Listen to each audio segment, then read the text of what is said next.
Guys, how are you doing? It's Thursday night, and the poker world has suffered a tough loss tonight. Well, everybody suffered a lot. Losses. There's been a lot of losses this week. There has. First, we lose David Bowie. Ugh, tragic. Then we lose A- Snape. Alan Rickman. I loved him in Robin Hood, Please, Prince of Thieves. call him by his true name. And then we lose Renee Angelil, one of poker's big whales, one of the nicest guys in poker, and one of the biggest donators in poker. He's got like 750,000 in tournament wins, but I guarantee you he has like 3 million in tournament entry fees. Gosh, that's a tough one. Every single time the Win Classic was going, every World Series, you'd see him playing pretty much every event, and he was just always really pretty quiet, very nice. Every time, like anytime I've ever talked to him, he's been just Gentleman.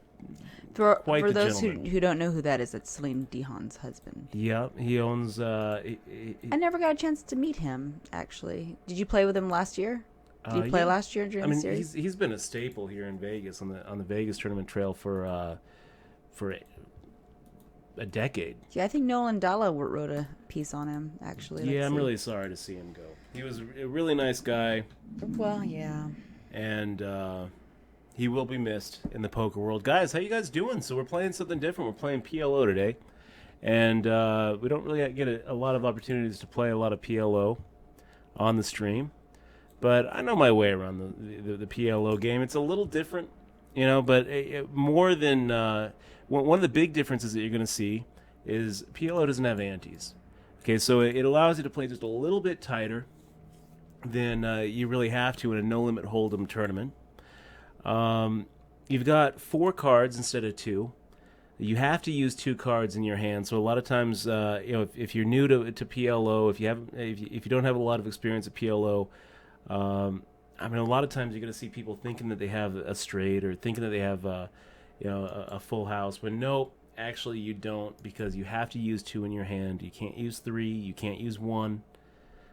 You have to use 2, and you have to use 3 on the board.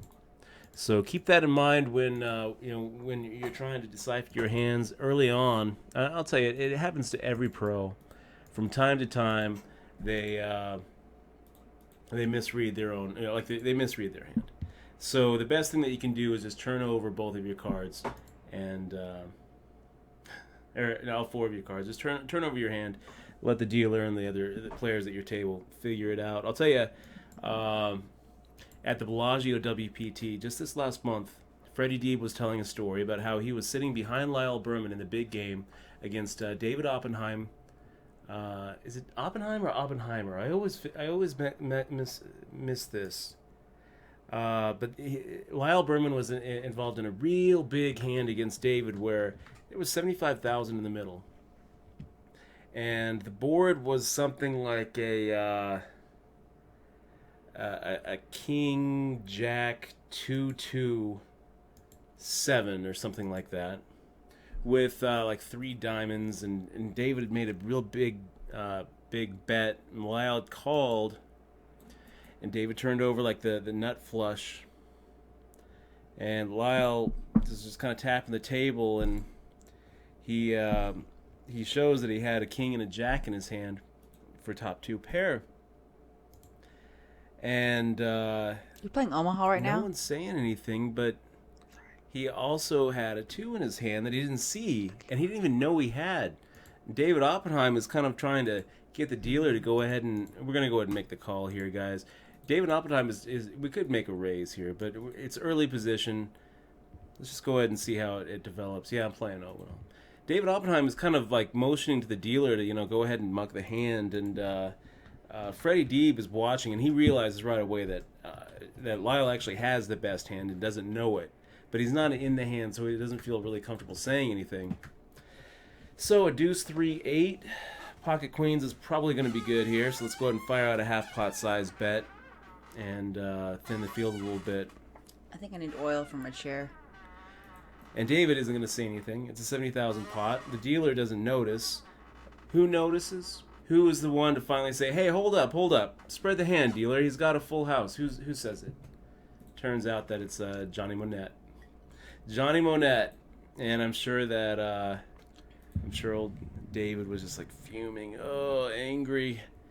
Where are we at here? So does it help us? Kind of helps us. Gives us that flush draw. Trust Fund Baby could easily have us beat, but we're gonna keep on firing out like Pocket Queens is the best hand. If it's not, we've got some outs. And what are you playing to? You're playing the Omaha, and you're playing what else? Just a free roll? There's a little No Whammies Wednesdays free roll. Okay, but we're focusing on the Omaha? Yeah, this is the one that we're focusing on. Okay, because I just want to watch. I want to watch one. I want to watch the important one. Omaha, I'm not really... It's going to be hard for me to follow because I can't... I mean, with 2 cards, I can kind of guess what you have. But now you have 4 cards. Now I have to really, really think here because there's a lot of hands that can possibly be made with all those hands. So how does Omaha work now? You have to make a hand with the two cards? Omaha and works... It's just a high hand. It's not a low. That's right. We're playing PLO, Pot Limit Omaha, high only, and how it works is you get 4 cards, but you have to use 2 in your hand. You have to use 2. You have to use 3. So like Queen would be good right here, right? Queens? Yeah. Yeah. But it wouldn't like Queen. But Jack it wouldn't 10, be good. It wouldn't be really great because like clubs would be better, right? Like 2 clubs. Well, no, because. 2 like that would be just a 4 flush. Yeah, but you still have to get more flushes though, right? Yeah. I'll take the Pocket Queens on that last hand over the flush draw. Okay. Hey, the Raz 12. Everybody's here. Queen 10-9-7 is a hand that I could make a good argument for playing, but we're very early on, like very early in position, under the gun. PLO more than any other game, except maybe Deuce of 7 triple draw, except maybe like single draw, no limit single draw, except for like the draw games, like the Deuce of 7 draw games. More than any other game, PLO really rewards position and penalizes you if you play too wide out of position.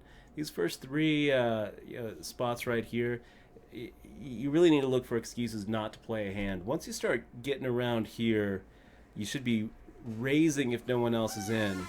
PLO, a big difference between PLO and No Limit Hold'em also is it's okay to limp early on. You don't need to worry about trying to just take down the pot. There's no antes. And if you limp in, then you're going to be able to see a flop. If you raise, then you're opening yourselves up to get you're opening yourself up to get actually raised off the raised out of the pot before you even see a flop. There's not going to be any really huge underdogs or big favorites pre-flop. You give someone like the best hand possible in PLO, ace, king, double suited, and give another person just random trash, and the random trash is still going to have like 30%. So there's just not really any huge favorites like you can see in No Limit Hold'em.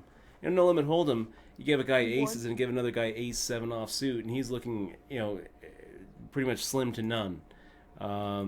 Those slim to none shots just don't happen in PLO pre-flop, and PLO also is a game all about combination draws and making nuts versus second nuts. I mean it really is so important to be able to get away from like a third nut type hand or a second nut type hand when you're in PLO. It's also a game of big bluffs. Like you can represent a lot of big hands. If let's say that I had the King of Hearts, but nothing to go with it. Wow, and a king. Did I just win that with King High? I think I did. And the flush draw comes, and I know that they can't have the nuts. I have the King of Hearts in my hand. You can kind of represent that. Anyway. Did you name your stream PLO stream? No, I didn't name it anything. Not even the episode? I just named it the Dutch Boyd Poker Show, episode 7. Well, you should put PLO, episode I think, in it. Where we're at. Don't you think? 7 PLO? No. 7 already. So, you know what? I'm just gonna be pretty much done with this hand. I don't even really feel like putting any amount of chips in here. I'm gonna just check if it gets checked around or like min bet and called. I'll go ahead and peel a card, but I'm not really feeling very confident with top pair here. King, Queen. It's getting better. It's getting better. A little worried about an ace-10 or a 10-9. I think that they should be worried too. So let's go ahead and fire out a half-pot size bet. And if we get resistance here, then we're going to put them on a straight. If not, they should. If we get called, we've got outs. Here we go. Just check folding if I've been grinding puts too much pressure on us.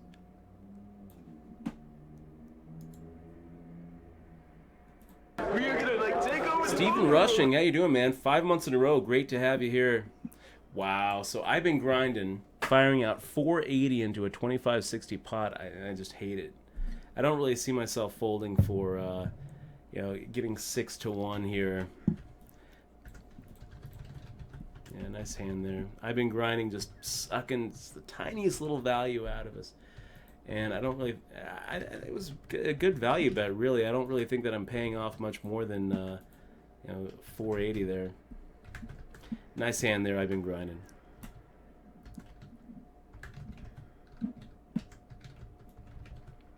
Bony fish. Yeah, it is. It is. It's the... it is everyone's responsibility at the table to make sure that the winning hand receives the pot. I don't know what the rule is as far as someone, standing by the table watching it. I don't really think that it's appropriate for somebody who's not in the pot to actually say anything. But it's definitely up to the dealer and the other players of the pot to say something. Also, Dutch, Boogeyman got his book today, and he loves the stamp in the book. What Good. stamp is that? Do you want to show the stream, the lovely stamp? It's a little purple stamp. Well, I guess you should play this hand first before you show the stamp. Yeah, obviously. So it's a purple Twitch Ov. stamp. I'm gonna start saying that Ov. No, please don't. Well, Ov. I'm Please going don't say to it. now. Ov. Okay, yeah, I'm gonna go ahead and fire out like I've got something into Chloe 88. It's not a very good flop for what we've got, but we've got the initiative. We'll Good keep job. on going. It's gonna be pretty hard for her to call if she doesn't have at least a king.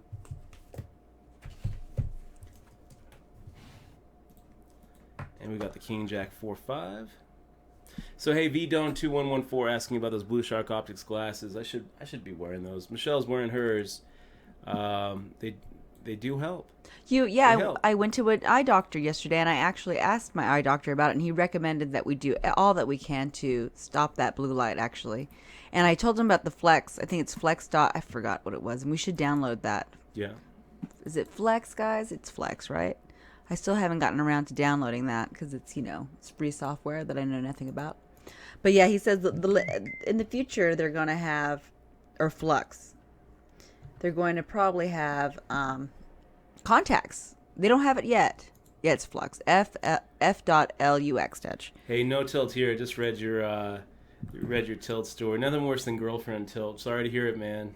I'm sorry to hear it. I used to tilt Dutch all the time. All the time. Now, my dad does, though, now. We got Decker 711 in the stream. Good to see you, Decker. D-Shill 300 in the stream. Good to see you both, I'm going guys. to download that, actually. And Glitch, he's in the PLO as well. Good luck today, Glitch. I hope that we take down some final table money. Let's do it. Let's share the money. So this is a good flop. We've got King, Jack, Jack 9, double suited. The idea behind a good PLO hand is you want all four of your cards to be coordinated. The higher the better, but for the most part, you don't want to play hands that contain a dangler, right? If this is like a King, Jack, Jack 6, the 6 doesn't help at all. The 9 is, actually makes this hand a real nice coordinated hand where all four of the cards work well together. It's like a team. You're trying to, with PLO, you're trying to put together a team of cards that are going to go into the flop. Like this is a good team of cards. King, Queen, Jack 10. It's definitely gonna. It's basically going to make. Any straight that it's going to make is going to be the nut straight. It has a lot of possibilities. The only problem is it doesn't have any flush possibilities, but it's still good enough to raise. You don't really like seeing Badoogies, but a Badoogies probably better than all four being the same suit, honestly. I think that I would probably take this King, Queen, Jack 10, all different suits, than a hand like King, Queen, Jack 10, all the same suit. Why? I don't know. It's easier to represent. It's it's easier to represent flushes. Okay, so we just crushed it. 8, 9, 10. We've got the Jack Queen. What we would really love to see is one of these guys, Trust Fund Baber, Chloe 88, also having a Jack Queen, and we have the King to go along with it. So most of the really big pots you're going to see at this stage of the tournament, where we're really deep, is going to be the kind of hand like this, where we both have the same hand, but I've got outs. So like here, we've got, if she has Queen Jack and I've got Queen Jack, well, I also have King 10. So if it comes a 10 or a King on the river, I end up winning. A lot of times that's the only way you're going to be able to get 100 big blinds in, is if you both have the same hand. So that's, one thing to keep in mind is it's not enough to have just the nuts on the flop. You also want to have draws to a better type hand. And a lot of times, a really good wrap draw can be a favorite over a nutty type hand. If you have something like, basically just count your outs. Count your outs. If you have more than 13 outs, then you're going to be the favorite. So King 9, 10, 3. It's not the best, but it's definitely worth seeing a flop. If one of these guys were to have raised the pot, I think I'm probably going to go ahead and see it. And just proceed carefully. Oh my gosh, I just put this flux on my computer and it's kind of cool. Yeah? Yeah. We got Vinny Greco in the stream. We got V Doan. And Bonyfish. Love it. I was raised on Omaha. Okay, so let's go ahead and fire out a half pot size bet with our top pair. A pair of 10s. We also have this backdoor flush draw. That's about it. 4 of diamonds on the turn. Does that help us? No, not really. Actually, that probably hurts us, because there's a really decent chance that one of these guys here has a hand like jacks or queens or kings, or maybe even aces, and decide to go ahead and just see a flop with it. So that kind of kills our hand, because it takes away our 2 pair outs. And our flush draw didn't get there, so I'm just done with the hand.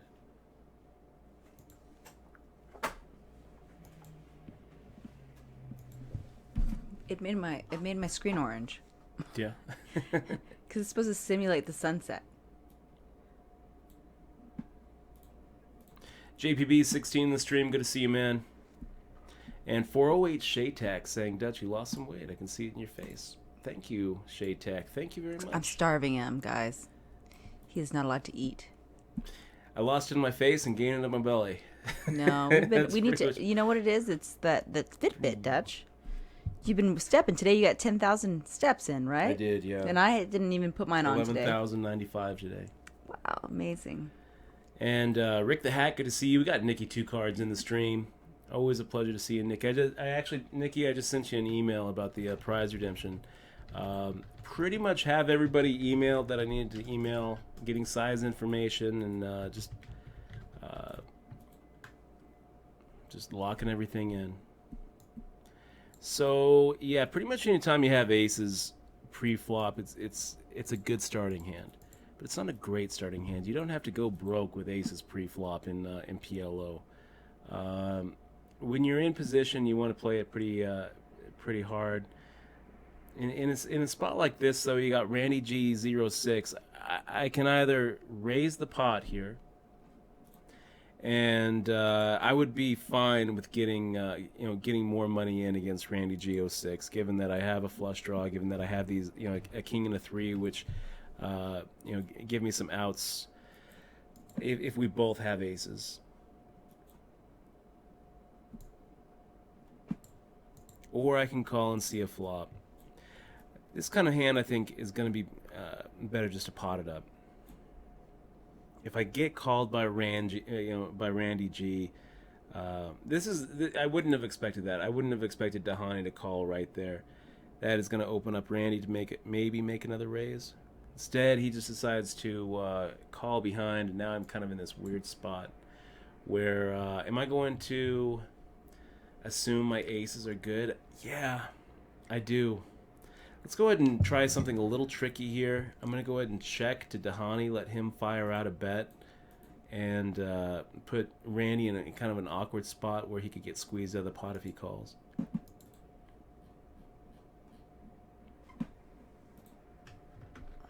So I'm thinking that Dhani probably has an overpair, and he's put in enough here that I don't think that he's okay. So there we are.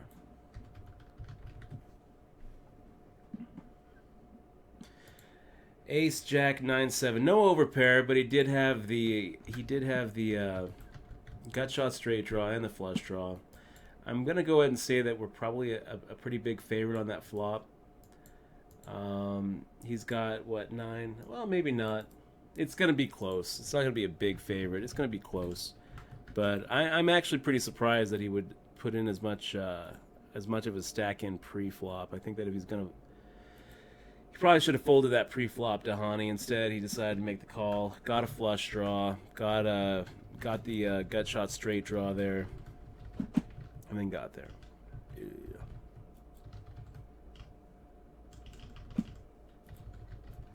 It's kind of lame. Let's go make the raise here. Dhani makes the call, and why not, Dhani? Why wouldn't you call? We can check back, or we can fire out. Let's fire out. Looks good. Sticky Slug just got email from Bovada refunding funds because of collusion in games. Nice. That's always nice, right? You wake up and you find out that you've been cheated. You didn't even know it, and you're getting your money back. I've had a few of those emails before, and it's always kind of nice.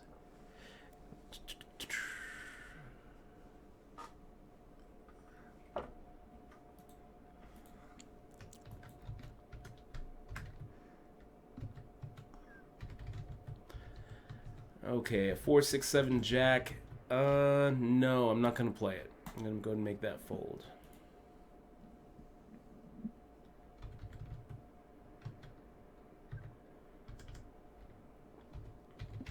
Man, Black Hat Poker says, never buy great value soy sauce. It tastes like stale alcohol. Ruined my Chinese food. Black Hat Poker, man. I'm sorry to hear that. Kikkoman for the win. Good soy sauce is very important. It's very important. There's certain things in life that you just shouldn't skimp on. I would put soy sauce up there as something that you just shouldn't skimp on. You know what else I don't think you should skimp on? Michelle? Love. That's right. Never skimp on your girlfriend. That's right. So it's pretty cool, this flux thing. Also, we have maple syrup. Maple syrup, yes. I bought just one of those things that if you're gonna go buy syrup, go ahead and treat yourself. Go ahead and buy yourself some pure maple syrup. I just bought official Canadian maple syrup from Canada. There's actually like problems with like counterfeit maple syrup, Dutch. That and honey. Honey can be counterfeited, and maple syrup, and olive oil as well. What do they put in the honey? Like, how do they substitute honey? Sugar, water. Just corn syrup? Corn syrup, yeah. Corn syrup. Just like they would do with maple syrup. Corn syrup and call it honey? Yeah. There's some bad people out there. I know. It's a big problem. I hope that we never run into it, but we probably would never notice. That's the thing.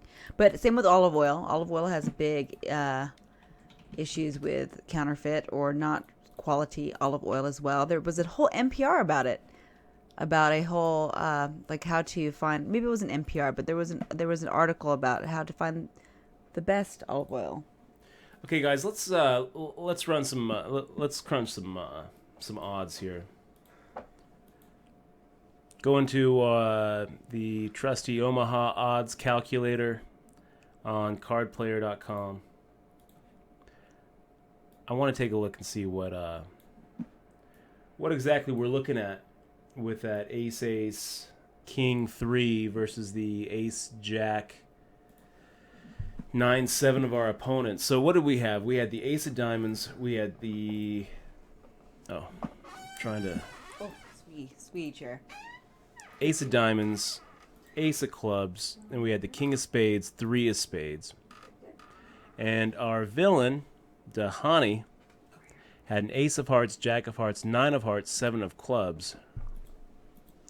So pre-flop, what do you guys think that we were? Ace of hearts, jack of hearts, nine of hearts. Did we say seven of clubs?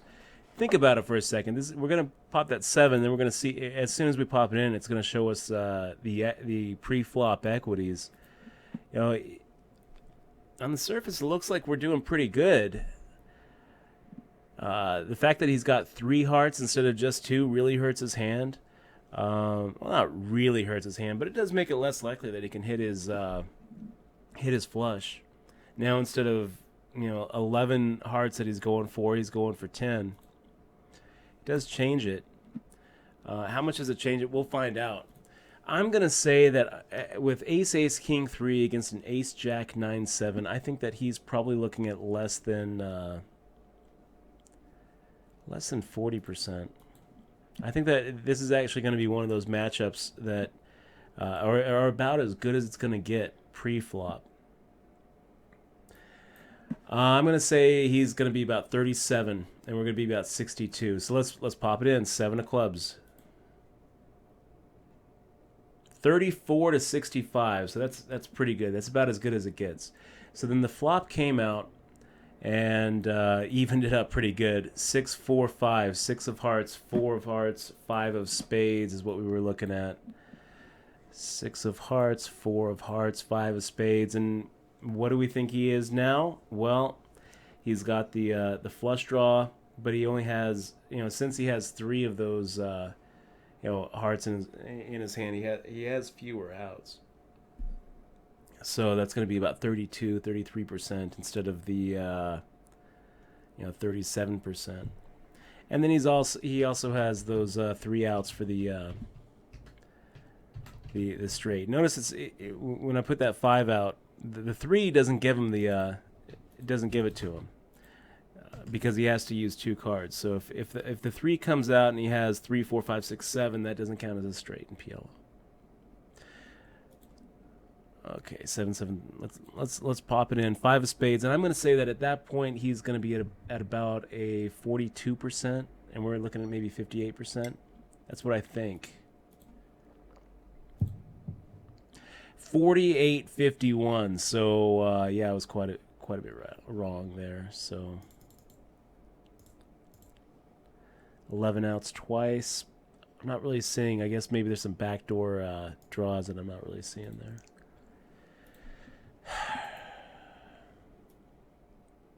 So yeah, he evened it up pretty good.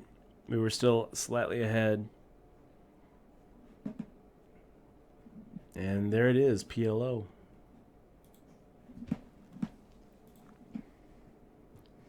So Dutch, what do you think about Lobster Me? And Potential's here, by the way. Hello, Potential. It's good to see you, Potential. Sorry about your loss. Oh, yes, your loss. That's right. Yeah. I was like, what are you talking about? Oh, yeah, that sucks. Ryan LaPlante, one of our favorite people. He got a new puppy, and he, for as long as I've known Ryan, he has had a trademark pink Burberry hat that he wears at every tournament. And if it weren't for that hat, I wouldn't recognize him at tournaments.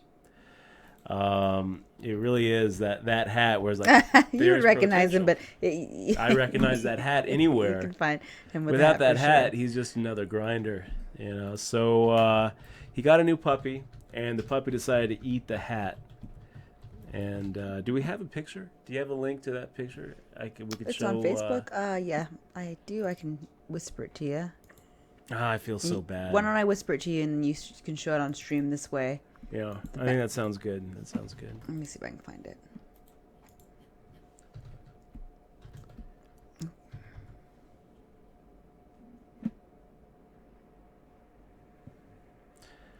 So there's just nowhere to go with his hand. We're check folding. The only thing that I could see, I mean, even if we hit a 10, or even if we hit like a...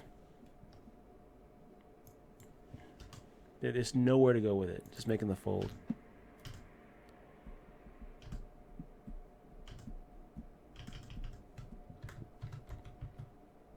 There we are. Where is that? Oh, it's such a sad picture. Let's see if I can get it to you, Dutch.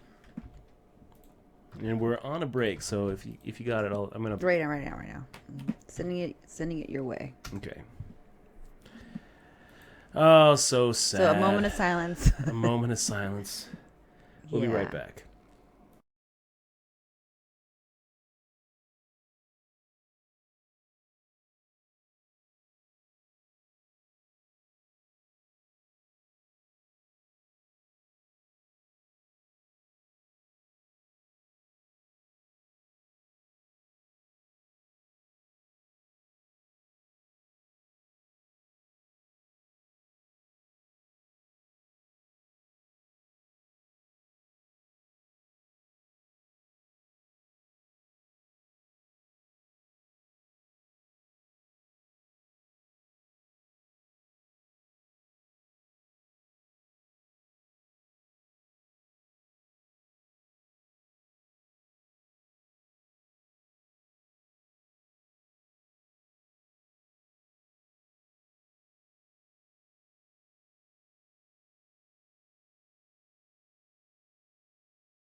Sure. Okay, guys, we are back. Back to 16-5. A little bit of a setback with that Dahani hand. Coin flips, man. I'm surprised he called though. I really am. I like limping in with Ace Jack 9-7 is questionable, early on. But then when it goes, raise the pot, raise another pot, and you're looking at putting in, a full third of your stack pre-flop with Ace Jack 9-7, with 3 to a flush. I'm going to say no. That's not a good call. It's a bad call. Bad call. But it can never be that bad of a call. Because it's PLO. Because it's PLO. Look at this. We're getting just crazy odds here with a really shitty hand. Going to make the call. And now what do? We've got the flush draw. We've got a pair. And that's about it.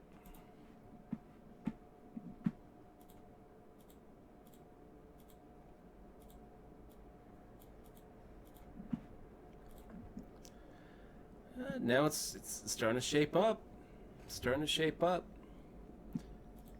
Got the open-ended straight draw. We also have the flush draw. So let's fire out a pot-sized bet. Ooh, claim it. Claimed. If we get called, well, we've got lots of potential on the river.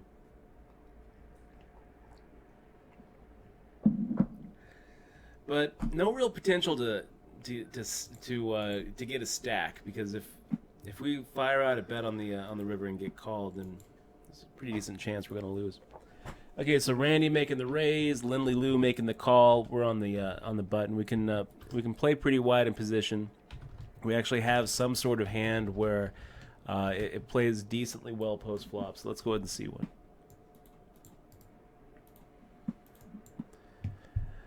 What do you guys think? We got the pair of fives. Not much else. We are basically looking at a 3-outer here, and plenty of cards that can counterfeit us on the river. So done with it. Making the fold. What do we put Lindley Lou on?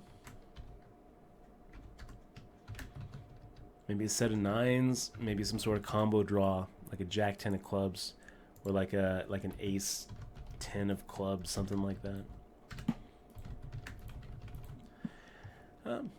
That'll do too. So we got the combo draw, and we have the kings full, the 3 kings, not the 3 9s. Randy was the one with the combo draw.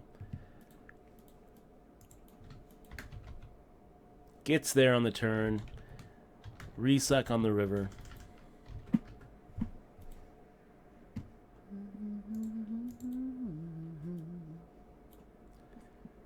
Make the fold here. The queen and the 2 are both kind of danglers in the sand. Nowhere really to go.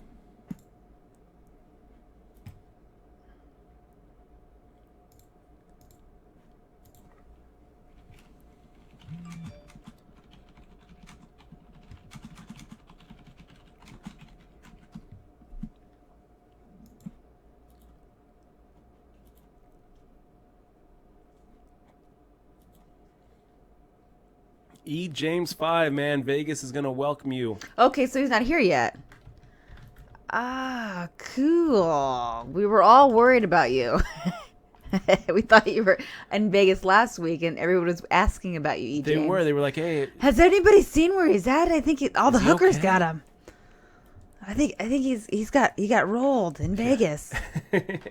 Find him, Examwall. Find him, Dutch. So. Cool. And we got Papist in the stream. Always a pleasure to see you, Papist. So yeah, Nikki Tuesday says it says Wednesday, but ran it on Thursday. Yeah. Yeah. So half the in this little free roll that I'm also playing on the other table, half the field wasn't here. So it's not really that great of a hand. Queen 10 10 5, but you know, with both of these guys folding and only 2 people behind us before it hits the blinds, I think it's worth going ahead and making the raise, trying to basically buy the button there. 8-5-3 should be good. Should still be good. Let's go ahead and fire out that half pot into Dahani. We've got the overpair Dahani. We've also got a pair of 5s. Oh, wow. Dahani's like, no, I've got the best hand here. I'm going to raise the pot. You might have the best hand. Maybe.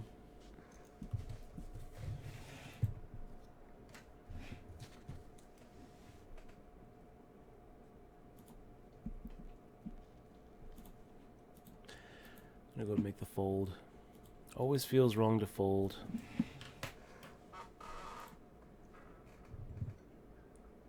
He's coming all the way from Europe, right? Isn't that right? I Isn't he think from so, the yeah. UK? Wow. I think he is. We'll have to. And King Queen 10-5. Is it playable? It's iffy. You're looking at a Badoogie hand with a straggler. If the 5 was a jack or a 9 or a 10 or a queen or a king or an ace, I'm in there every single time. If the 5 was like a 5 of clubs, I might even call. But as it is, sitting there under the gun +1, I think it's okay to make the fold.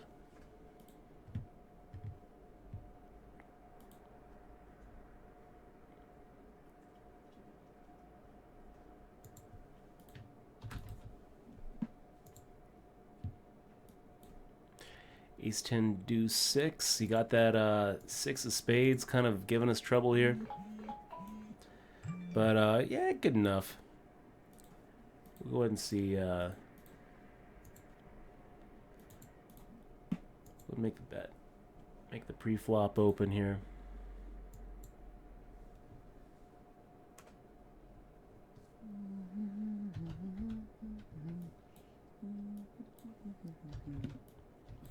It just goes nowhere.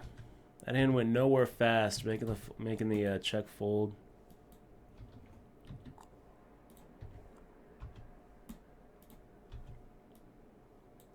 The 3 of diamonds helps. It does help. We've got some extra outs now, and it means that maybe our pair of tens is good. Still not gonna do anything more than just check. If you're KB Poker, this isn't such a bad spot to go ahead and fire out a bluff. 3 of spades, and yeah. That was me. Sorry about that. It's okay.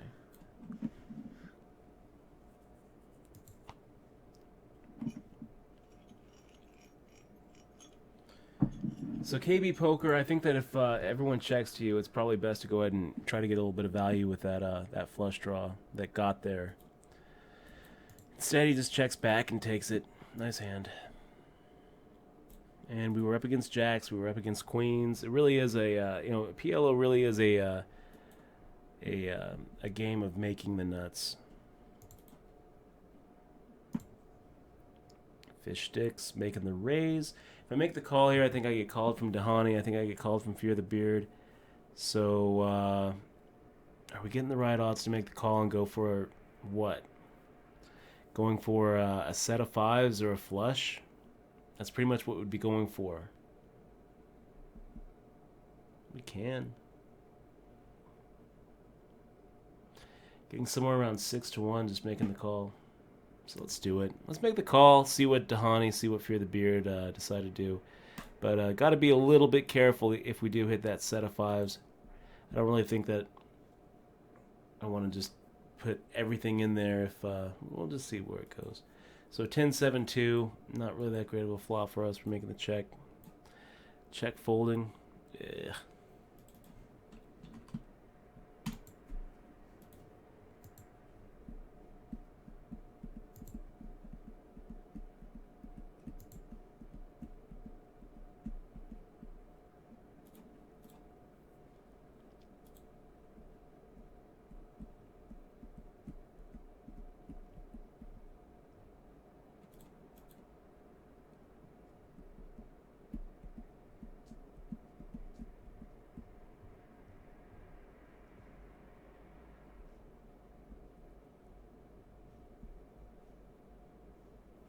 So I'm counting about 9 outs here.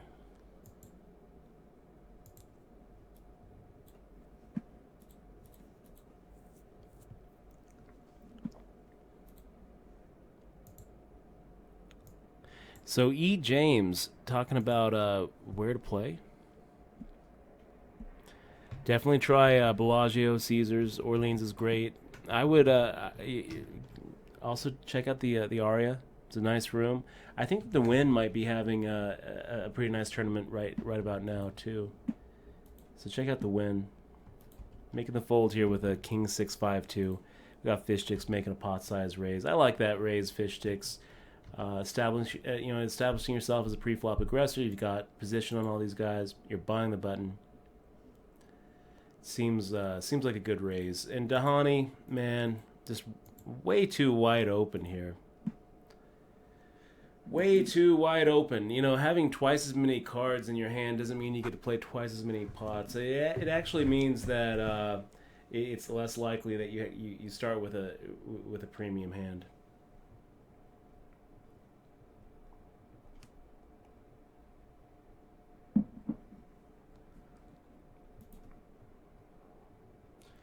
I think that you actually need to be tighter in PLO than you do in No Limit Hold'em, which goes against what I think a lot of the newer the newer PLO players it goes against what they do.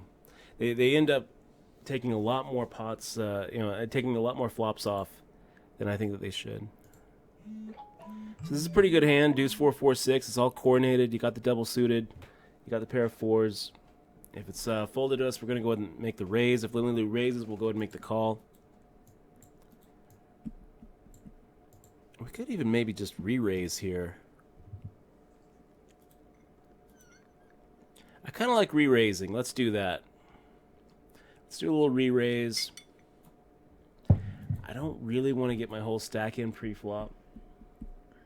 But raising here makes sure that we get, wow. I guess we're not going to get, we're just never getting Dahani out of anything.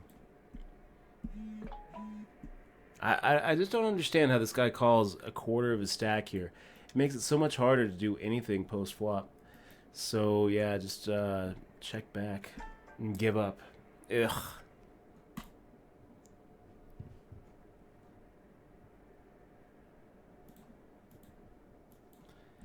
Pretty good turn card.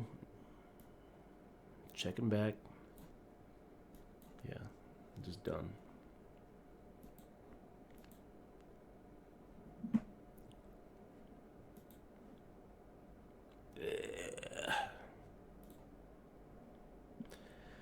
Wow.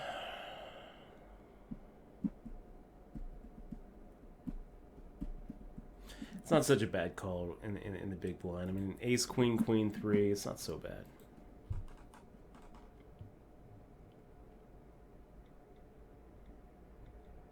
Wow, and Lily Lou flopped the set of jacks. Decided to get a little tricky and go for a check raise. And then Dahani hit the set of queens. And both of them were worried about a straight. I don't blame him.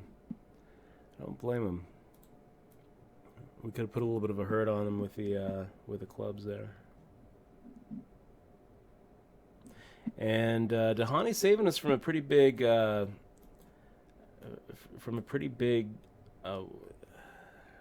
setback there, because if he gets out of the way and Lily Lou calls, maybe she doesn't call, but she probably would. She probably would call, see a flop.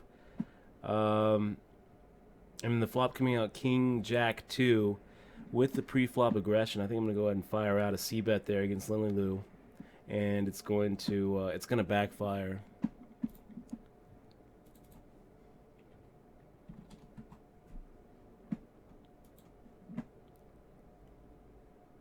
My gosh, Ryan LaPlante, that is a cute puppy. Do you guys want to see the one who the criminal? The criminal. You guys want to see the? I do. There it is, right there. Aww. There is the criminal right there. There is the hat eater. He's so cute. Oh my gosh, how big is he gonna get, Ryan? Are you still here, Ryan? How big is that guy? He looks like trouble. He looks like trouble to me. Mason Jersier, thank you very much for being here, man, and sticking with us another month. Really appreciate it. Fellow Colombianite. Yay! Have you met him yet? No, I haven't. We should go to Colombia when it gets nice. An Iceman Kiwi. Yay! Coming at us from all the way New Zealand, right? All the way down in New Zealand. I just emailed you, by the way, Iceman Kiwi, because I need to get a shirt sizes. So A779. Yeah, I have a calendar. I actually have a 2016 calendar he sent me. very beautiful calendar. That would have been a great flop for us. Had we decided to go ahead and come in for a, but we probably would have been coming in for a raise, and I just feel like it's not that great. It's not that great of a hand. Do you like my calendar? Iceman Kiwi sent me. Well, yes, I did. He sent us it, but I claimed it. New Zealand looks beautiful. I don't see any hobbits. Do you see any hobbits in here? Somewhere there's a hobbit. You being results orientated there? Noon Team asking, hey Dutch, I'm in New Jersey and I play on wsop. Do you think that the table should not tell you in the corner what your hand is? I think it's unfair. Players should have to read their hands themselves without any help. Noon Team, I think, I don't really think it matters too much. I actually feel like if I could change something, I would actually make it so that they don't have the bet sliders. The bet buttons, the pre-bet buttons. I would make it so that they don't have the half pot or 3/4 pot or pot size bets just like really ready there, right there for you to click. I think that's a much bigger evening of the player field than telling somebody what hand they have. So this is a good one. This is a good hand. We're gonna go ahead and make the raise 3x. We could make a pot size raise. Let's make it 3x. And who do we get to come along? Dahani, you gonna come along? Fear the Beard comes along? Maybe not. And we'd love for Fish Sticks or KB Poker to make a pot size raise. That would just be wonderful. How about a Fish Sticks? Nope. Flop comes out.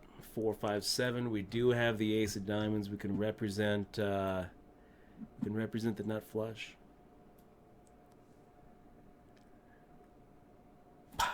Let's do it.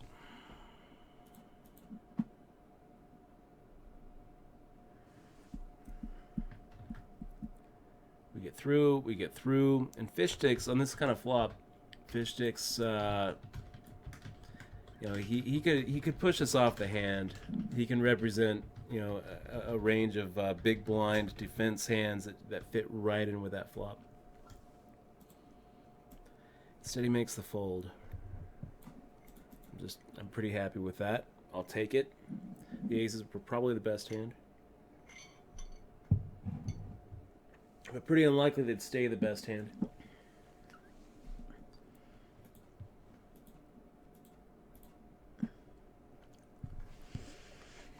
Do you like Omaha, Dutch? Omaha? Yeah, how much do you like Omaha on your scale of games that you like?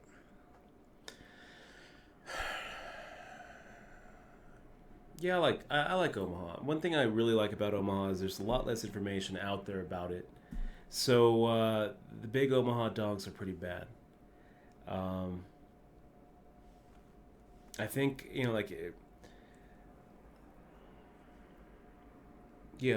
I would, as far as like between No Limit Hold'em and PLO, I don't like it as much.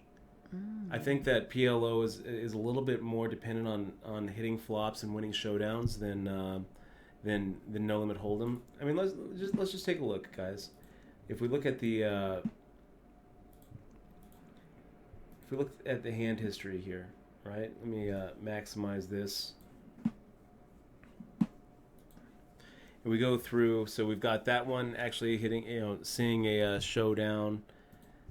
That one doesn't. That one sees a showdown. That one doesn't. That one sees a showdown. That one doesn't. That one doesn't. That one sees a showdown.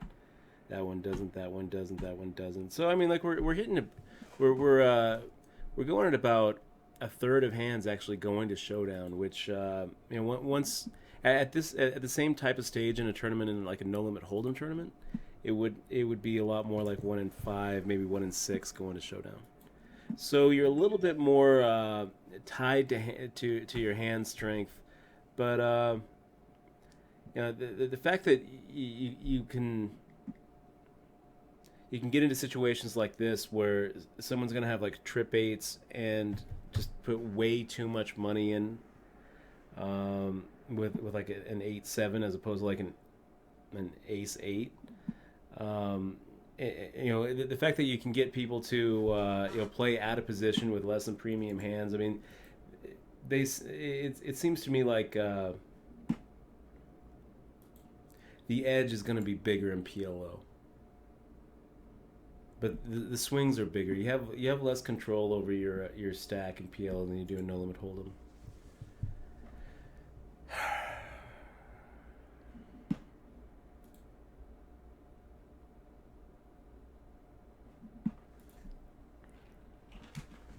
We got the Bob Hatter in the stream. Melonhead ML subbing 5 months in a row. Great to have you here, Melonhead. Thank you very much for your support of the stream. Yay. For keeping it going. Really appreciate you being here, man.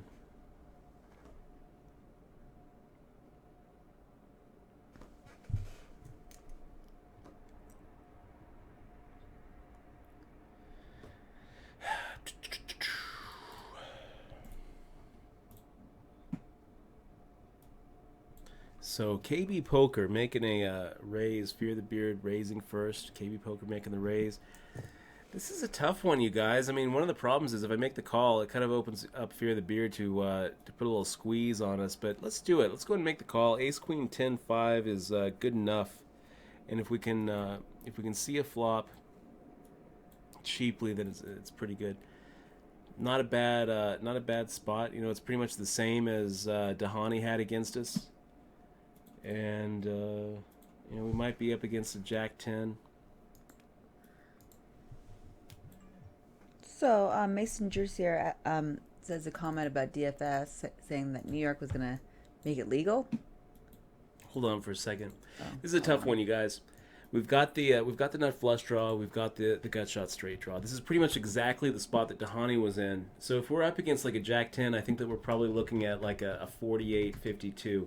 And I don't think that we're ever going to be able to get folds out of these guys. I mean, a Jack 10 is really likely. So the problem is if we make the call, we're going to get blown off of it on the turn.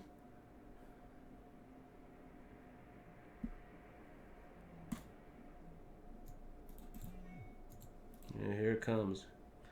Check folding. Sucks.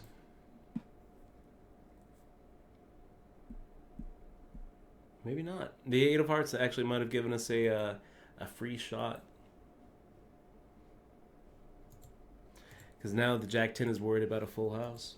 So we got a free shot at the flush. We got a free shot at the bigger straight. There's the Jack 10 and there's the flush. Well, that's a pretty one. Ace, king, king, queen with a single suit. Looks okay. I'd actually, rather that king of hearts be like a king of clubs and the queen of spades be the heart.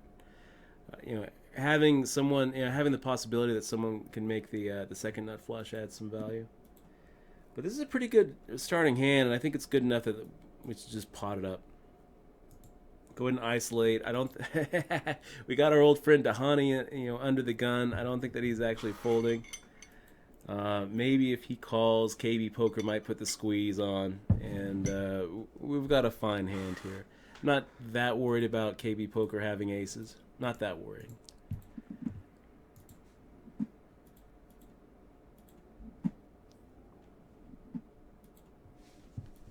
Well, he might. He does. And he has the king. Brutal. Okay, so we're going to need a heart or a king. Blech. GG, that's PLO. So I have no idea what just happened. Oh, what happens? We got it in pretty bad. Ace, king, king, okay. Queen versus ace, ace, king. What? I don't know. Didn't really feel like he had aces, because we had an ace in our hand, and it just felt like KB Poker was opening pretty wide. That sucks. That sucks. So that's going to be our PLO adventure. Let's go ahead and jump into this 3K guaranteed and get back to a little bit more familiar territory. We got the 3K guaranteed nightly going right now. Yay! Boo. Boo. The biggest pot I ever lost was a PLO pot. where I flopped the nuts straight with a flush draw, and got it all in. Three-way, 15,000 each, with a guy had a top set and another guy had middle set, and they actually we got it all in on the flop, and they actually both ended up making quads. They both paid quads, and that was the biggest one. That was the biggest cash pot I ever lost. It was in Tunica around 2007, and I really felt just like throwing up. $46,000 in the middle. Teach you to run it twice, that's for sure.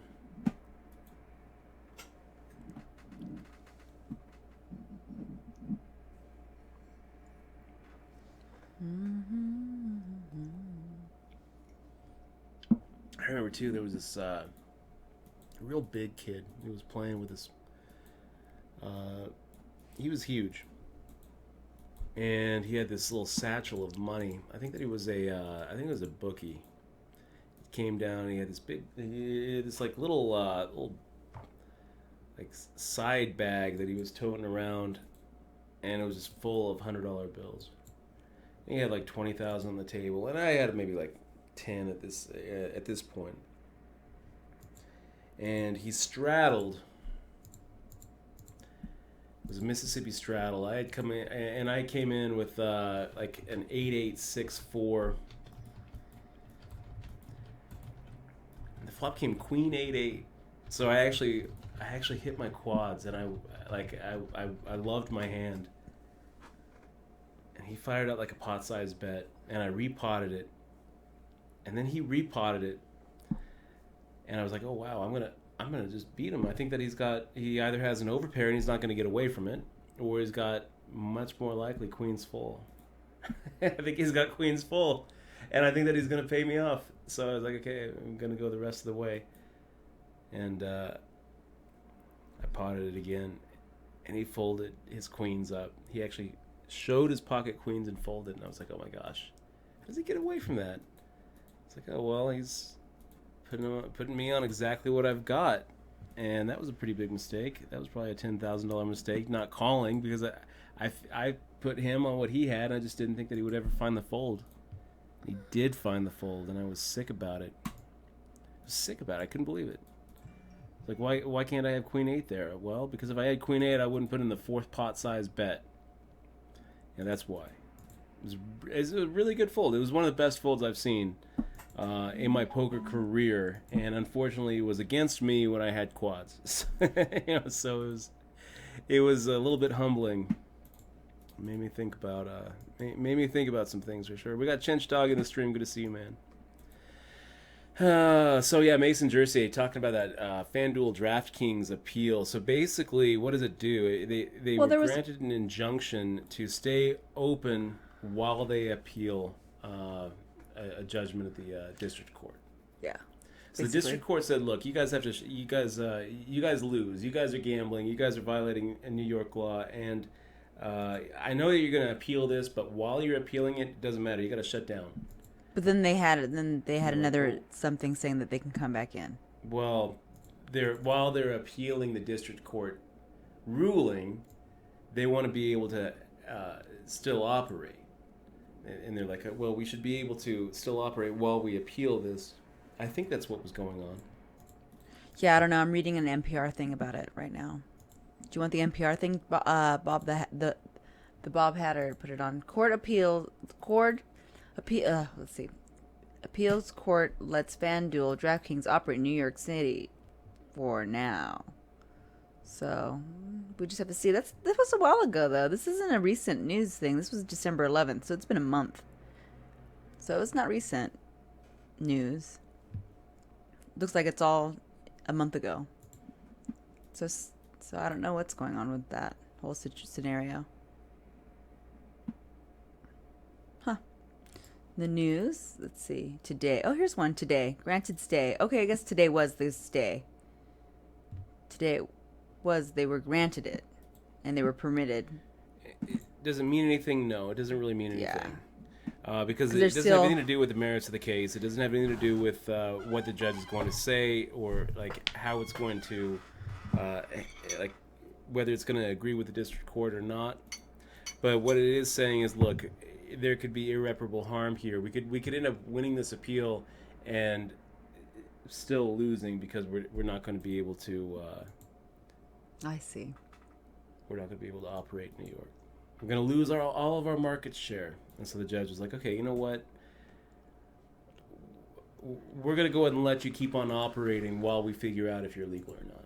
And then when they find out they're illegal, but they've already had the lower court say that they weren't legal, so it's probably going to. It's probably going to be the end for DFS in New York. How long do you think it's going to last for? Then how long do you think before they make a decision? Or it'll probably be sometime in. I would guess maybe after Super Bowl. Yeah, after the Super Bowl. After the Super Bowl. Like we got to make enough money during Super Bowl, and then they can. Yeah, when it's slow, right? Yeah, pretty much. Makes so we ended sense. up getting 128 in the free roll, up $1.50. Sweet. Nice. So you won $1.50? Yep. Nice. That's a good job. Thank you. So good. Yay. Can I borrow 50 cents? Can I borrow $1.50? Yes.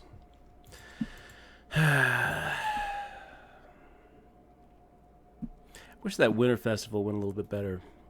I would have liked to make a final table in that Winter Festival. We just don't get a lot of opportunities to play PLO tournaments on this site. The last PLO tournament we played, we actually did final table. We got third. It doesn't happen a lot. We tried to play last Saturday, and not last Saturday, a few Saturdays ago. They have like a PLO tournament on Saturdays, but it never fires. It never gets enough people to actually fire. Yeah, that's right.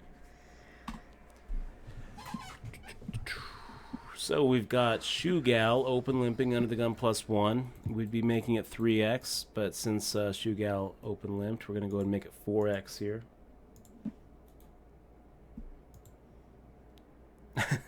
I like our Nightbot explaining who the grill on the bottom left is.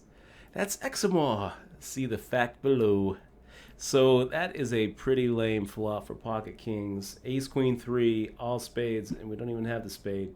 So nowhere really to go with it. And yeah, I'm going to go and put somebody on a spade and somebody on an ace. I don't think we have fold equity here. I think that we're just giving up. That's exactly what we're going to do. We're just going to be like, yeah. Take it. Take it. It's yours. Loner 11. Nice hand.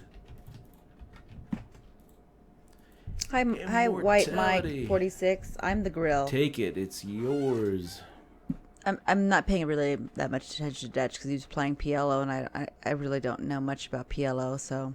Well, we're not playing PLO anymore. We're not? No, you sure? You sure? We're playing I don't know. The, Let's see. Oh, I guess 30, you're not. The 3K guaranteed. Yeah, I see that. I was just joking. Cool. So hello, Mike. Yep, good to see you, White Mike. Good to see you here. Dutch is playing the polkas.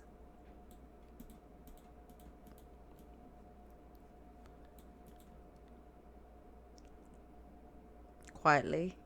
Yeah, playing pretty quiet. Got Primal Pawn in the stream. Primal Pawn or Primal Pwn? It's probably Primal Pwn, right? Good to see you in the stream, Primal Pwn. Is Dutch profitable with these MTTs?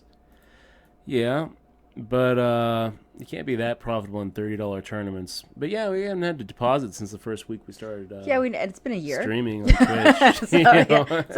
Dutch hasn't deposited in a year, so that's the graph good. has been going generally up and to the right. Yeah, and I'm going infinity, man. Sometimes it has a little bit of a setback. The last week has been pretty rough. Yeah, but we're doing fine. Got it. Yeah. You can't really be that far ahead though in $10 and $30 tournaments, but it's for the stream. The stream is awesome. Good luck, Ace. Good to see you. He says there was a news story about a month or two back. With 300 people protesting in New York City, a lot of people and all were of there. them were FanDuel and DraftKings employees, from what I remember. Seems like a lot of people were up in arms about it, but turns out the DraftKings office was a block away from the courthouse. I think it's pretty funny. And 250 of the 300 protesters were DraftKings employees. And the other We 50 want our had to jobs. be like FanDuel employees and the best DraftKings customers, right? The most winning DraftKings players. Yeah, we were having fun with DraftKings when it was available. Yeah, we did a little Twitch So- Plays DFS, and it was a lot of fun. So And then do they you- took they kicked DFS Well, Nevada, out of yeah, Nevada straight the said it was next week. gambling. So Yeah. if New York says it's not gambling, it doesn't change us at all. No, So it doesn't matter. No, our We still gaming can't do control it. board has already made its decision.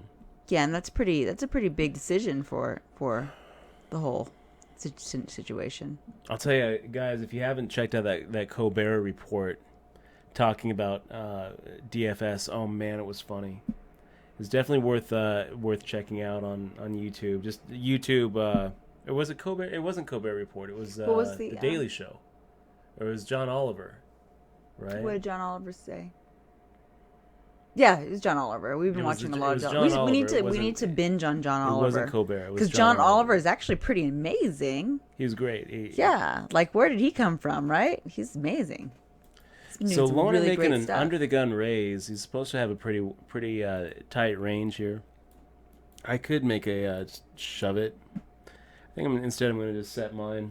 Not set mine. Let's quad mine. We don't set mine here. We quad mine here. We quad. Is Six, that it? six, I hope we have three. sixes. No, we have pocket tens. We have Oh. pocket tens. It's supposed to be good, right? Yeah, that's all right. I think it's a good hand. Sure. We'll see what Loner 11 does. I think Loner 11, if he's got like jacks or queens, he's gonna fire out. If he were to have checked and one of these guys would have raised, I would have felt would have fired out the bet. I would feel a lot better about my hand. Putting one of these guys on like eights or nines or sevens. I don't think that we're ahead of Loner though. I don't think Loner fires out this C bet against 4 opponents with worse than tens. I think that we're behind. Could be a pretty nitty fold, but there it is. There it is.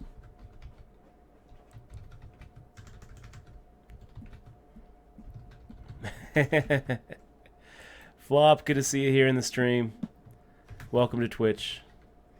And I said, "Ah, We get to see if Loner had jacks or queens. yes, flop. Good to see Well, maybe you." we don't. Power KC is going to push him out and make us lose sleep. And Power KC, man, could easily be bluffing a missed flush draw there. Who knows?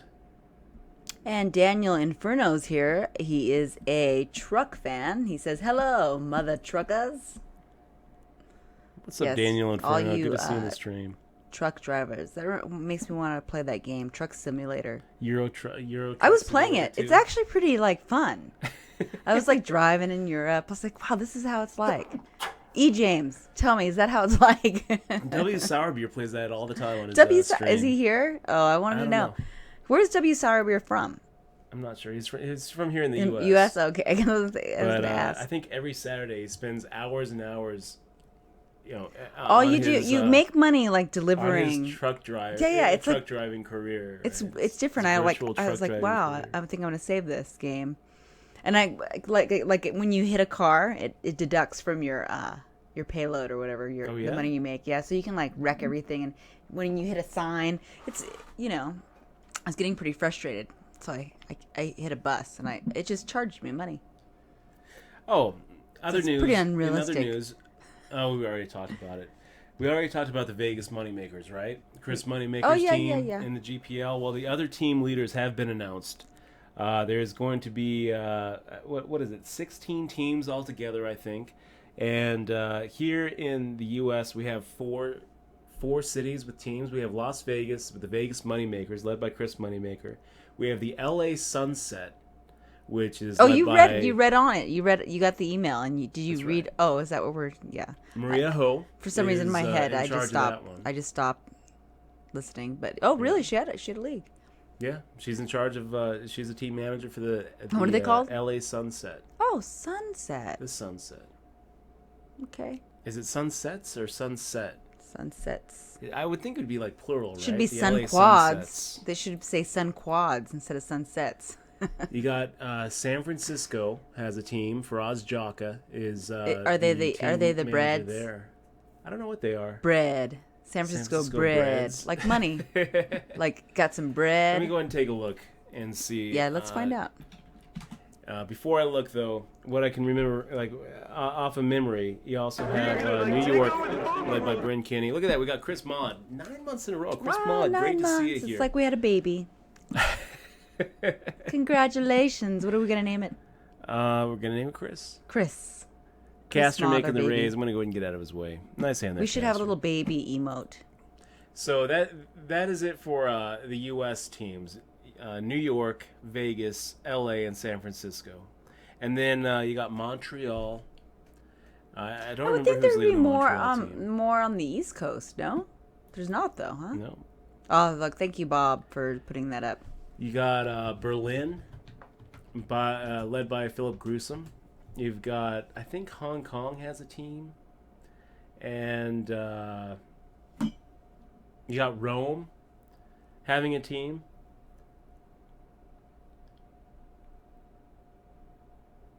And that's led by Max Pescatori. Oh, nice. You got London having a team led by Liv Boire. Nice. That's about all I can remember. I think Moscow has a team. Moscow Oh, wow, definitely somebody has got a quads team. there. Shoe Gal got the quads there Yes, with the I know jacks. Shugo. Well, why don't you look at your email and see who's all there? Let's Global see Poker the League. The teams have been announced. let's see who are I got the email too, but I didn't read it. And ESPN.com has a story on read it. it. Global Poker League reveals 12 Oh. franchises and managers. Does Poker News have a story about it? Probably, right? Poker News? I think Yeah. so.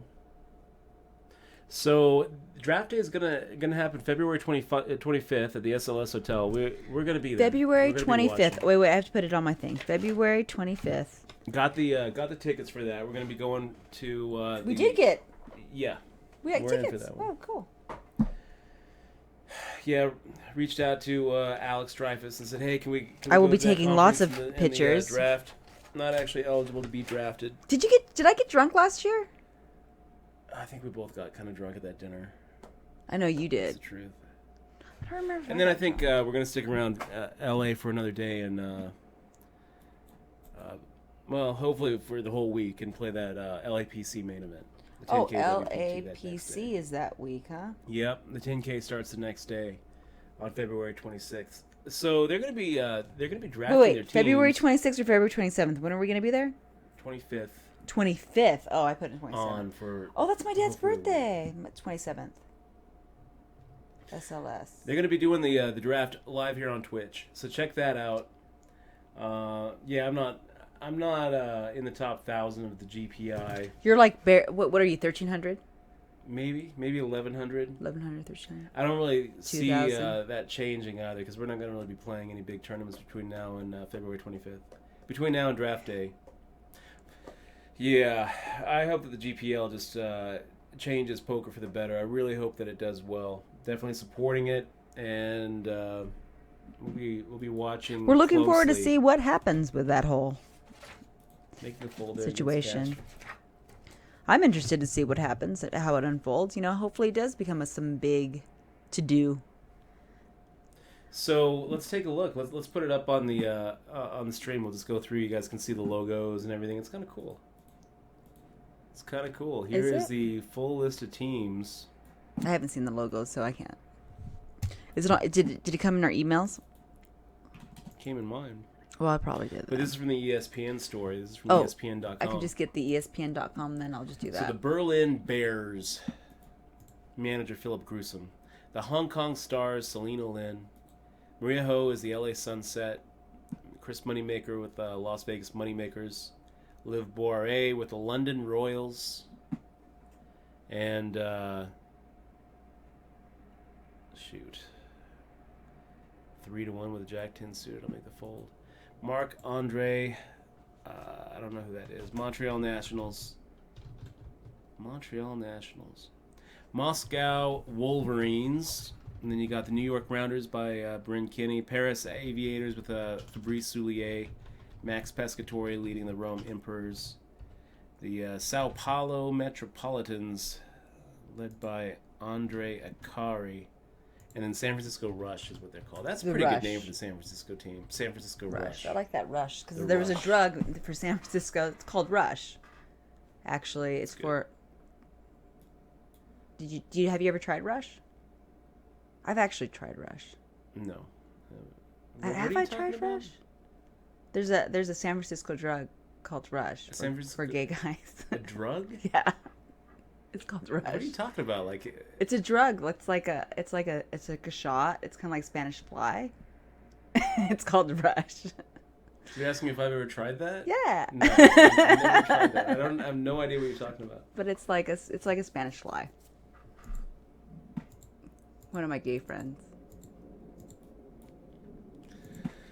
Okay. That's the first thing that came to my that's head. That's what it's named Yes, after. Then, yeah, right? like The San like Francisco the Rush drug, like the Spanish It's not named fly. after the Gold Rush. It's Oh it's yeah, named I after- guess the gold rush too. Sure. It's named after the rape drug. It's not a rape drug. Spanish fly is a rape drug, isn't it? I'm pretty sure. Rush drug. It's a drug. Rush drug use. It's called. It's like liquid gold. It's a power. It just gives you. It gives you energy for a couple of minutes. It's like a rush of energy. It's not sex. It's a rush of energy. Just hyper. Okay. Like poppers. Yeah. Rush, guys. You guys know what Rush is, right? So Castor making the raise here. See, look. It says, "Hey, straight people" from Vice. Hey, straight people. You're using poppers wrong. This is Rush Jungle Juice right here, baby. I am 18. Yes. Go ahead and make a raise against Castor.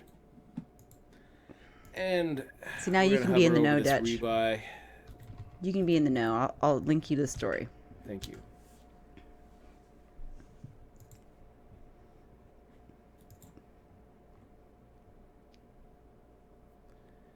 So far, so good. Hold. That'll do. Okay, so they're not like a shot. I thought it's an inhalant, and it gives you like a rush to your head. So it's not like Spanish fly. CMAC 85. What happened? This is horrible. The University of Missouri admitted Yeah. NCAA violations. No, Mizzou. Oh, Mizzou.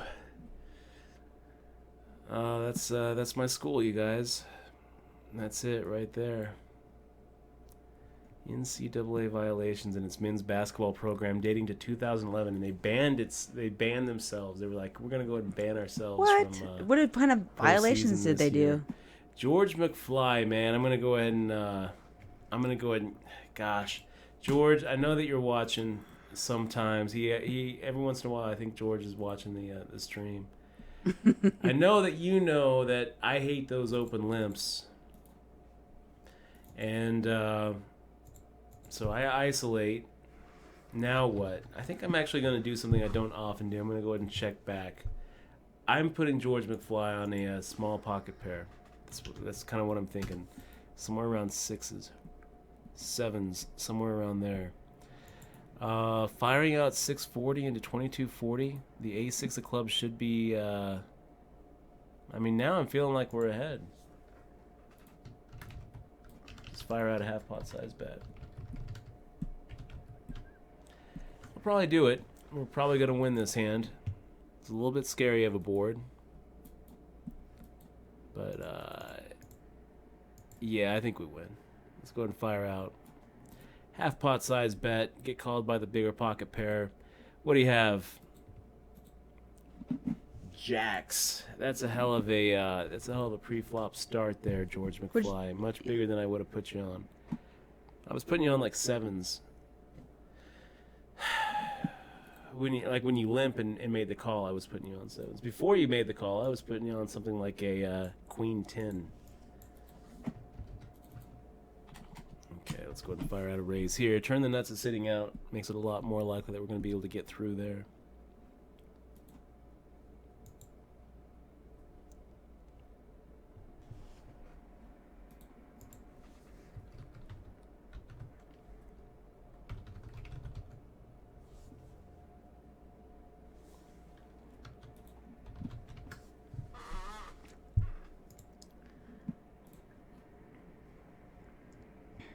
I'm looking at the... Oh, they have some cute little...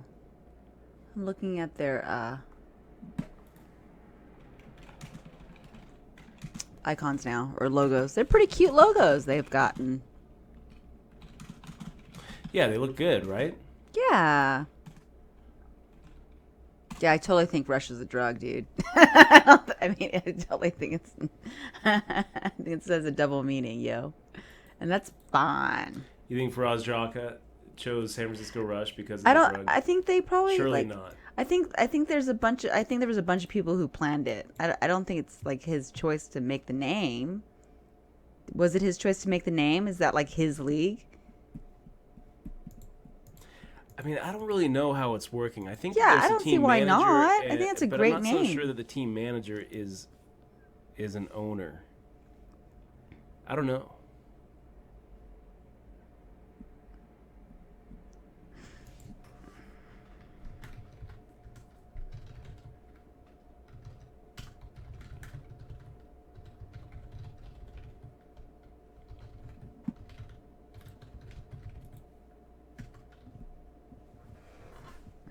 And they're not going to be playing poker.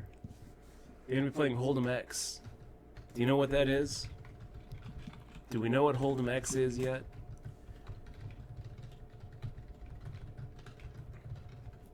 It's poker enhanced, but I don't think that we have any. I don't think we've seen the what that actually means. They're trying to raise the skill game. They describe it as like Hearthstone meets poker, which I'm like, oh god, oh no, what is it? What are they doing? What are they doing to our game? It's okay. Hey, you know what? That's what games do. They evolve. You know, I think that's good. It might be funner. More fun. It might be more fun. It could be. Could be the funnest. Could be the funnest in all the land. It could also be the funniest.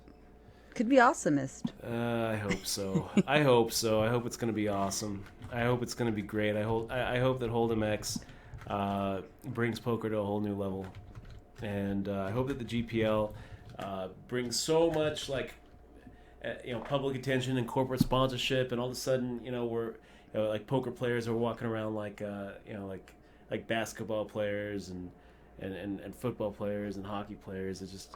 I don't know. I mean, it's an idea that's been tried and failed so many times. Well, I hope it does, because then if it does do that, then I will be part of it. You know what the GPL is? I will become a poker player, and I will dominate the poker world. The GPL is kind of like Bernie Sanders for me. It's like it kind of gets my hope up that things are going to change, but I've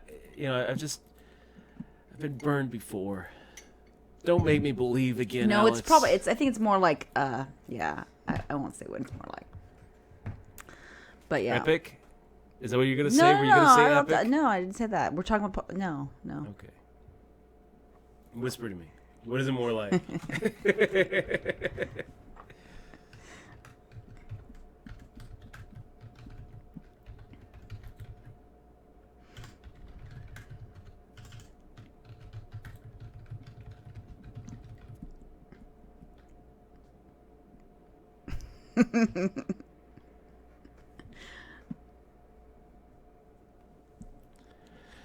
Okay, Queen Jack against Tiny Av, 1969 making a raise. War Eagle making the call. I'll get out of the way.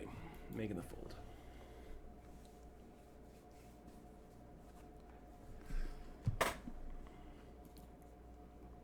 You didn't whisper to me. What am I supposed to whisper you? What it's more like. I'll tell you later, dude. Oh, do I have to whisper you? Yeah, just whisper. Okay, I'll whisper it to you.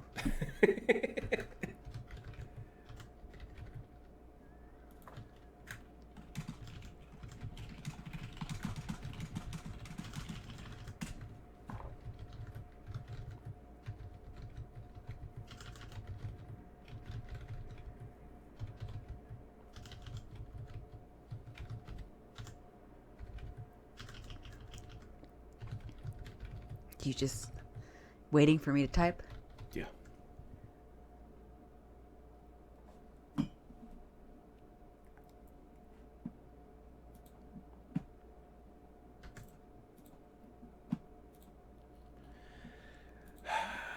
It's so tempting. It's always so tempting. Somebody limping?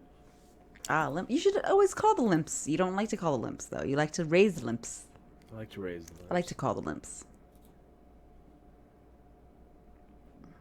Do you see my whisper? I did, yeah. And I think that it's a good analogy. Okay, guys. See, wait, are you out or they moved you? They moved They you, moved dude. me, and then we're on break. Oh, you're 4-minute breaking. break, Break. you guys. So when we get back, we're gonna get the add-on going, and Do you have auto add-on? I do, yeah. Hi, Happy 001111. Good to Nice see to you, see Happy. you. Nice to see you, Happy. We also have Poker Neo in the And stream. We invite. got NVN177 in the stream. Good to see you too. Is it NVN or invite? I always think it's invite. But yes, NVN. I don't exactly know Better. how we're supposed to say alright. INVN177. Invite 177. Maybe wait. Maybe it is NVN or NV. something. I don't know if like the 177 is supposed to be kind of like Invite, lead speak no. going. I don't know. Invite Neil. I don't know. NVN Good to see you, though. 177. Good to see you in the stream.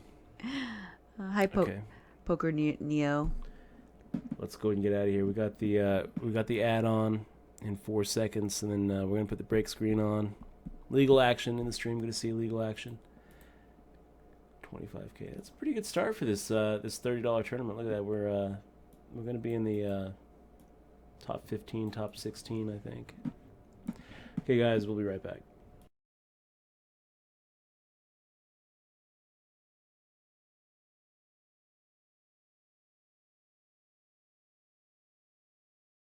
We are gonna like take over the poker world.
Okay, guys, we're back. Hey. We had a heated discussion away from did? the stream, Michelle and I, about whether I asked him if I secured some poppets, and I asked Dutch if he would like to try them with me. That's not what we were talking about. Oh, we didn't? Okay, never mind. What were we talking about, Dutch? We were talking about whether Faraz Jaka and whoever the owner is of the San Francisco Rush, the new GPL team, is even aware at this point. I don't know why they wouldn't Google it. That a certain percentage of people are going to see that name and instantly think that it's named after the drug. Well, it doesn't matter. Rush. That came from San Francisco and is very popular in the gay community, supposedly. So I've been told. We've got Mozilla sitting right next to us. Mozilla, good to see you. Mozilla actually subbed 4 months in a row. Hey, Mozilla. Friend good of to see you. the stream right here. We could make the raise here against a surrealist, but I think it's okay to also just make the call and do a little set mining. We're deep enough where I think it's a mistake to get 100 big blinds in pre-flop with pocket nines, and raising puts us in a spot where we don't even get to see a flop. So let's go ahead and see a flop. Let's flop a set of nines, and let's go ahead and crack the surrealist and hope that he has like aces or kings or queens or something like that. Instead, the flop comes ace 4-3, all spades, and we have nothing. We have one out. Done.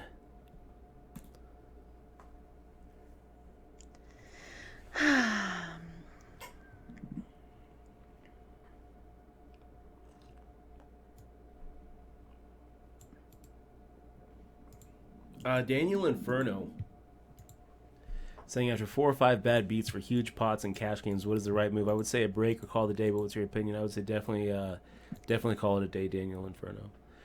When you're deciding, I think that when you're playing cash games and when you're trying to, grind out a living as a poker player, it's very important to have. Oh, let me put a pin in that. But remind me, Daniel Inferno, because right now we have something going on. We have pocket aces on the button. Chaos Theory to our right. I'm feeling pretty good about it. The unbeatable hand, the hand that never loses, the invincible, the uncrackable, the pocket aces. Chaos Theory making the raise. Chaos Theory. I'm going to just hope that you have something huge here. Let's go ahead and make the 2.5x re-raise. And give Chaos Theory ace-king. Give him pocket jacks. Any of those, that'd be awesome. If he folds here, that's okay too. I'm okay with a fold here. I'm not loving it. You don't want to fold here, though. Not really. That's good. He calls. The flop comes 9-7-4. That is...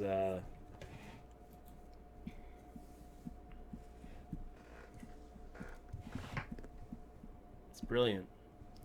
Chaos Theory fires out 1680 into 3760.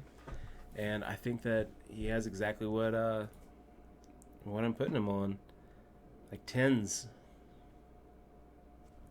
Let's go ahead and make the call here. Let him get the rest of it in on the turn. 9 of clubs hits the turn. And he's not going to be putting us on a 9. So if he has like tens or jacks, I think that he continues with it. I think if he has like eights, I think he continues here. And he checks to us. So, yeah, let's go ahead and fire out a half pot size bet because I'm not putting him on a 9 either. And he could put us on a float. So, I think there's a decent chance that he check raises here with like a hand like eights or tens. And we make the snap call showing the aces. 10-8, wow. So he didn't actually even have tens or eights. He had the open-ended straight draw. Which is actually really better than eights or tens. Quick. So. Okay, so he had a straight draw. Yeah. Oh, my table closed. Dang it. And so it's good. Now we're chip leader. Look at that. First hit of 72. Oh, great job. And got rid of a very tough competitor. Chaos Theory is one of the top ranked players on wsop.com right now. Why? Because he's willing to look down at 10-8 suited and open. And when he gets 3-bet by a do player they move to his your left, table he doesn't or something? automatically fold. He's a strong player. He's a strong contender. Oh, Seattle Pro gave his Twitch. Unacceptable, Seattle Pro. Seattle Pro Twitch. says, by the way, Dutch, I hope you don't mind, but I gave my Twitch League trophy Kindle to my son. It's his first homework tablet now. Oh, Seattle I hope Pro, he likes it. unacceptable. If you actually read the terms of service, it says that prizes are not transferable. So I hereby request that you send it back. Send it back. I hope he likes it. That's cool. And one thing I would suggest, Seattle Pro, is if you do a little search for rooting the Kindle Fire, you could actually root it and put an Android loader on it. Flash a new ROM on there, and it's a real nice Android tablet. That's not so tied with all the Kindle bloatware that they put on there. It took me about 2 hours to finally go through and figure out how to do it, but there's a lot of web sites that'll help you. Well, there's one in particular by a guy named Root Junkie, rootjunkie.com. If you go and look at his YouTube channel, Root Junkie, and look for the Kindle Fire, the model version that you have. I also bought myself one too. It's called the code name is Ford. The 2015 Kindle Fire. If you look at his YouTube channel, he has a few step-by-step tutorials on how to do it. But I can tell you, I like my Kindle a lot more now that it's not so tied with the Amazon store and the Amazon products and the Amazon loading page. Being able to get the Google Play Store on there and to get a normal Google launcher. Flash the ROM and make it so it's not really like an Amazon tablet anymore. It's an Android tablet. It really opens up the possibilities. I would suggest going through it. That goes for you, Nikki Two Cards, if you're still here too. I love my Kindle so much more now that it's not just a front for Amazon products. And now But that it's still good. I actual... like my Kindle like how it is, though. I mean, there's still some really great things and services that it does provide. She got a Kindle a couple years ago, and it's good. It's fine. It's fine how it is. I like mine Kindle. It's good. She's right. If you don't want to mess with it, don't. Yeah, mess you could with break it. You could. And that would. And we're not responsible for broken products. Gosh, I want to raise here. The problem is it's just so transparent. Lindley Lou knows our game enough to know that we would be doing this pretty light. So let's just see a flop. 9-8. Hey, speaking of fixing, guys, Dutch fixed my screen. Yep, I did. And then I broke the home button. Yeah, and then he had to fix it. But he fixed it now. So it's like new. It's like, wow. It's like it never broke. It's actually it's better. It's like I never dropped it. Because at the it's New like Year's party. It's like it's better because I think the glass is better. I did buy it refurbished. See? So that's probably why it just shattered into a million pieces when I dropped it. Yeah.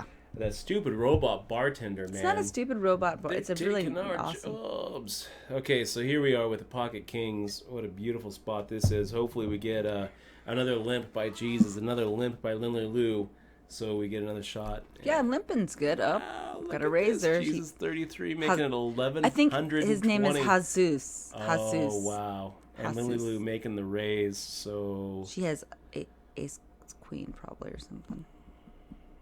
I don't know what she has, but we're going to go ahead and max it up. You're going to go for it? Yeah. What do you have here? Kings. Oh, well, that's Pocket good. Kings. Well, kings are good. I mean, you're not going to get away. Oh, tens. Wow. Oh, against kings. Jesus 33 has the same hand. Wow. And wow. We're going to just chop up. That's pretty weird. Okay. Good job, choppers, I guess. And, another tough... Mozilla's in your table. Yeah. Beers for everyone, Mozilla was to the left. Now Mozilla's to the left. Kings for everyone. I know, that's crazy. Well, not for everyone. Yeah, that sucks. Oh, I thought she was just making a move. She had a little bit too much to be shoving all in light. And you'll also notice Jesus 33... I think it was a 4X, right? Made it 4X pre-flop. Yeah. So we can kind of start correlating pre-flop raise amounts to hand strength. Because he was 11, 20. limping before, right? He's done a lot of limping. So he was limping, and then we And then when get he's something raising, decent. he's raising a little bit less. Made it 4x with. Oh yeah, Dutch, you have to start king saying I snap call you. in the hijack Dutch. at the 140-280 ante 25 level. Open limp the hand before. So yeah, I mean we can draw correlations between pre-flop raise amounts and hand strength, and that's what we're gonna do now that we've got a little bit of info from Jesus 33. We saw him open limp. We're actually gonna go ahead and give him the bony fish. Did you update the crack-o-meter? No, I certainly didn't. Let me go ahead and see. Okay. It's aces cracked. Let's go ahead and edit com aces. Got it? Yeah.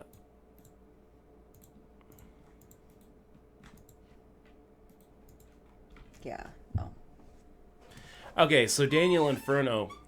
I think it's really important when you're trying to grind out, an earn at the cash game poker tables to implement a stop loss.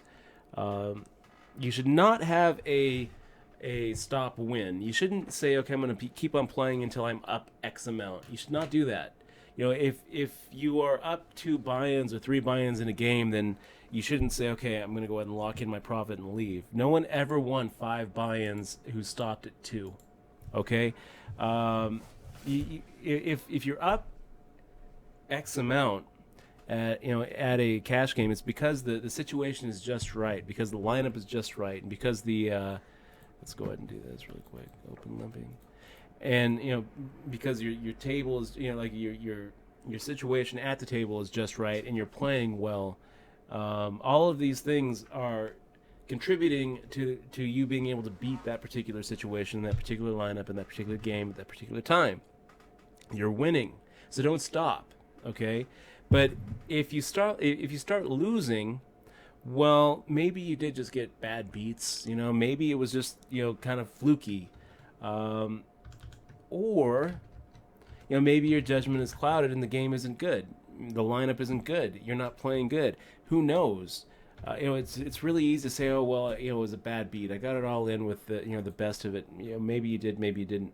The point is that your judgment can get clouded, and if you just have a very hard stop loss, and you say anytime I lose a buy-in or anytime I lose 2 buy-ins, and at a session, I'm done with the session. I'm leaving the ATM card at home. I'm only coming. If I'm going to go play the 2-5 no limit, and it's a $500 buy-in. Or if I'm going to go play 1-3 no limit and it's a $300 buy-in, I'm only leaving with 2 buy-ins in my pocket, and if I lose that, I'm done for the day, done for the session. But what you want to do is you want to adjust your stop loss upwards as you win in a game. So let's say that you decide that for where you are, you want to have a stop loss of 1 buy-in for the game that you're attacking. And let's say that you're going to be attacking a 1-2 no limit game. So the buy-in is 200. If you decide that if you lose 200, you're going to stop for the session. Well, let's say that you win. You sit down and you win your first hand, and you win a couple more hands for the during the orbit, and you find that your $200 buy-in is now up to 320. Well, what you need to do is you need to adjust your stop loss upwards. So now, if you lose 200 and you're at 120, you need to go ahead and stop. You need to say, okay, I hit my stop loss for the day. Even though you're actually only down $80, you're down 200 from your height. So if you implement this stop loss strategy, you're always leaving and ending the session on a down note from your height. But that's okay. I think that kind of stop loss actually is the way to go, because then you're never cutting yourself off when the game is good and things are going your way, and you're also kind of forcing yourself to exit a situation that might be bad. And we've talked a little bit about Bayes' theorem and Bayesian reasoning, the idea that you have to update your beliefs based on evidence and based on new developments. Well, a new development, it's definitely a new development being down a buy-in in a game. If you say, okay, what are the chances that you are going to be able to beat a certain lineup in a certain game? and you say, well, I think it's 65%. I think 35% of the time I'm a loser in this lineup, 65% of the time I'm a winner in this lineup. Well, let's say that you sit down and you do, in fact, lose a buy-in. Now you say, well, what's the chances that I'm a winner or loser in this lineup? You have to adjust it downwards based on the results that you just had. You know, if you end up losing a buy-in in a certain game, I would say that it's a lot less likely that you are actually ahead in that lineup than it was before you lost that buy-in. You know, not because the buy-in changes anything, but because the buy-in reveals a little bit more about like the true nature of the spot that you're going to find yourself in. And the fact is, you don't know. You know, as a poker player, you never really know what your expected value is going to be in any sort of situation. You only know what it was. You know, and if let's say that you play 200 tournaments down at the Wynn and you never even cash, well, it makes it a lot more likely that you're just a loser in the game. And you can kind of get to you're never going to know what your EV or ROI is going to be. You can only know what it was, but you can kind of get a good idea based on past results, you know. And so let's go and make the raise here against Shelly 5. Anyway, that's pretty much all I have to say about that Daniel Inferno. But the point is this. Have a stop loss in your game. If you're going to be playing cash, have a stop loss, not a stop win.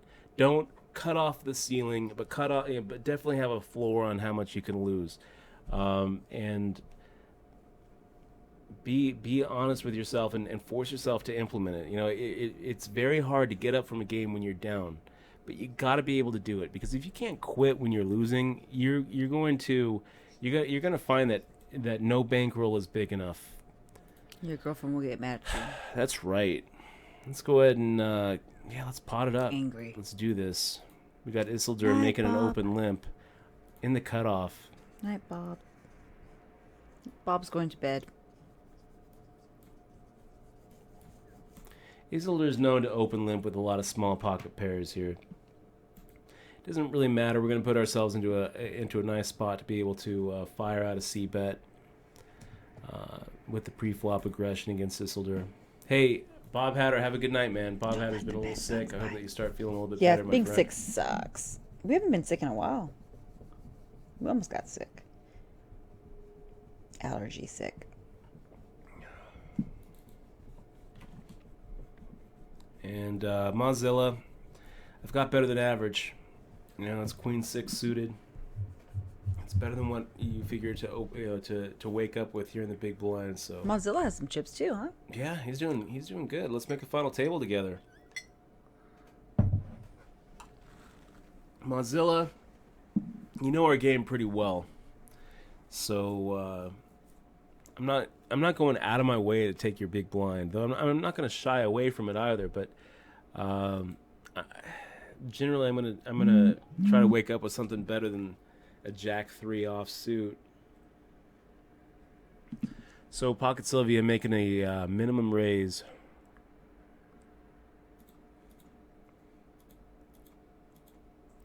So we would make it 1,500, but we have Shelly 5 making the call behind. So let's go ahead and make it 2,100 here.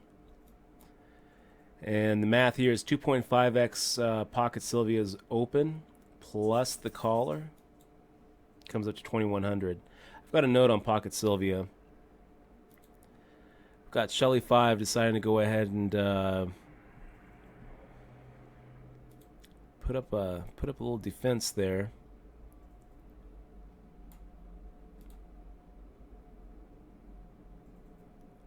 Wow.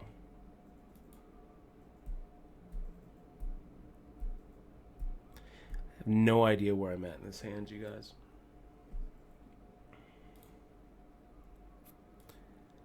Yeah, let's just put the rest of it in there.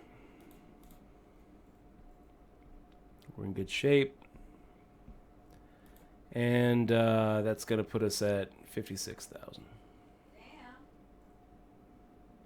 It's pretty good. That's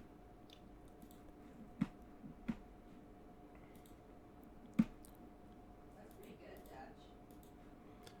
Thank you.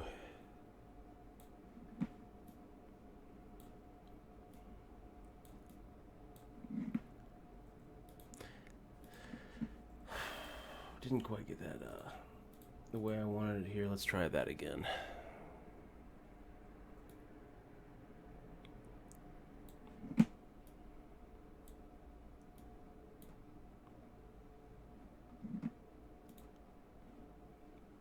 So going for that 1898 for first.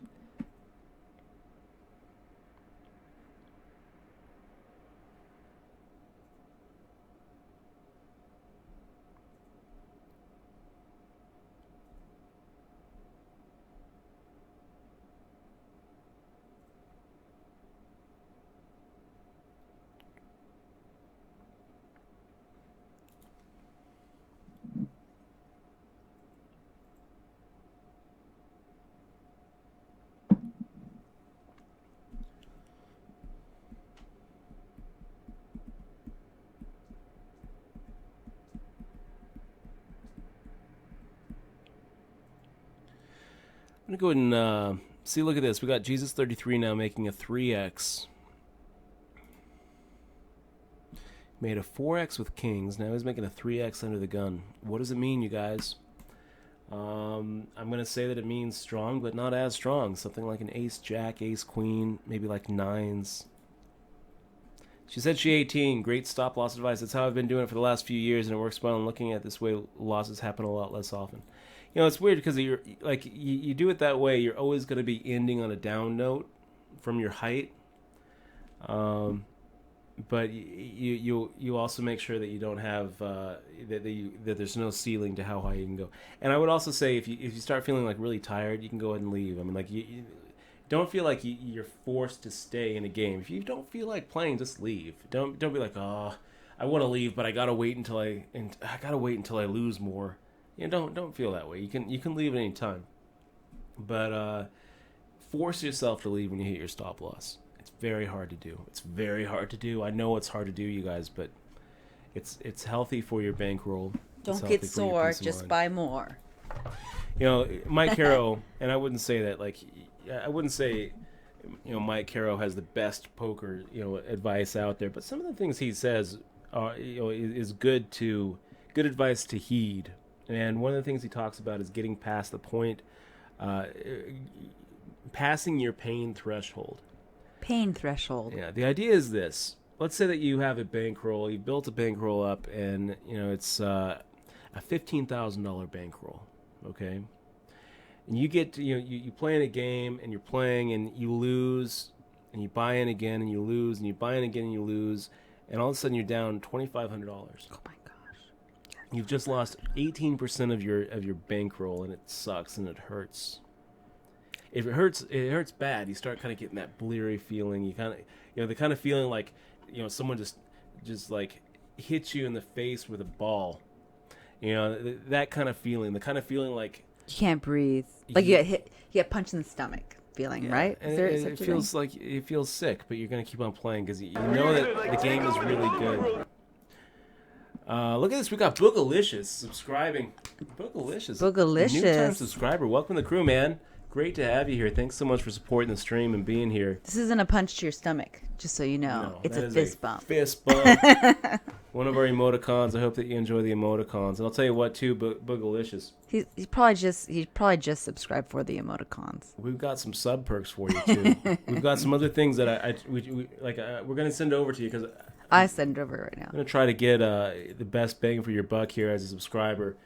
Really appreciate you supporting the stream, man. I'm going to go ahead and make sure you get a DRM-free digital copy of Poker Tilt. That's my book. And a couple fist bump patches coming at you, man. Boogalicious, I want you to let you know, really appreciate you supporting the stream. Thank you very much for watching and saying, you know what? I'm actually going to give them a little bit of money for doing this. Thank you. Thank you very much. If it wasn't for you, we wouldn't do it. So thank you very much. Boogalicious, if there's anything I can do for you, I want you to hit me up, Dutch@DutchBoy.com. I'm here for you, man. Thank you. So and you guys can email me too. I never get messages. You need to start saying what your email is. Just teasing. You follow her at No. Just do it. Just do it at the. I meant the Twitch email. Not my real email. My real email, I don't get. I mean, it's a Hotmail from the I'll 90s. never give it out.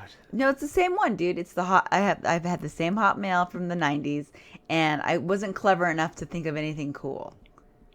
Because in the 90s, you could have had like a whole plethora of like, I could have had my real name, my last name probably. But yeah. Anyway, so getting past the pain threshold, you guys. I have an embarrassing email.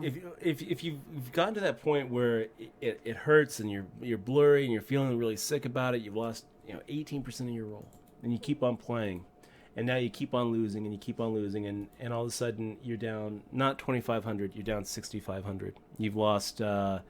You've lost 33. Hey June, are you crying on me, June? Just making the fold here. Are we folding? Yeah, we're folding. Boogalicious. So you've lost like 40% of your roll. What tends to happen, the weird thing is that you feel the same. Okay, you feel the same. Once you got to a certain point, more losses don't hurt more. You've gotten to the point where you are as hurt and as stunned and as tilted as you can be. You've passed the pain threshold, is what Mike Carroll calls it. Your misery point. You've passed it. That's a very dangerous place to be when you're a poker player, because the difference between losing 10% of your roll or 30% of your roll is huge. It's huge. This is why stop loss is so important, because it doesn't let you get to that point where you're going to just completely donk off the rest of it. And then it's like, oh wow, I just lost 30% of my roll. Well, it's off to the blackjack table. It's off to the roulette table. It's off to the craps table. Let's get it back. I mean, this is horrible. If you're one of these guys who goes down that route, then there's never going to be a bankroll that's big enough, and you're always going to be struggling. So, bankroll management, man. I actually wrote a whole article over at All In Magazine about bankroll management, and I would recommend reading it. Mozilla, I'm going to make the fold for you, buddy. 6-8 offsuit.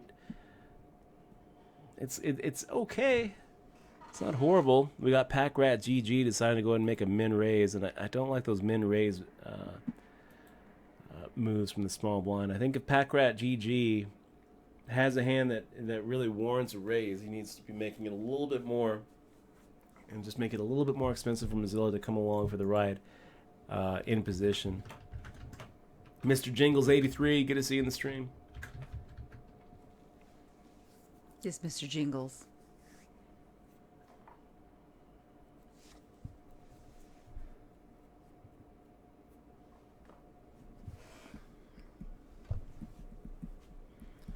And Ace is up 316. No. We're not going to play Powerball for a measly 40 million. Please. We only play in billions. We only play when we're going to be a billionaire. It was nice to dream about it for a second. And then it was like, well, I'm glad I didn't win. I'm glad I didn't win, because that'd be too much stress being that rich. I'm glad I didn't win. That's right. Because then I'll so many people would just be coming out of the woodwork asking for favors, and I don't want to do favors for people. I'm glad I didn't win $1 billion. Oh man. Where are my messages at on here? Is it on extras? Yeah. Well, yeah, that's right there.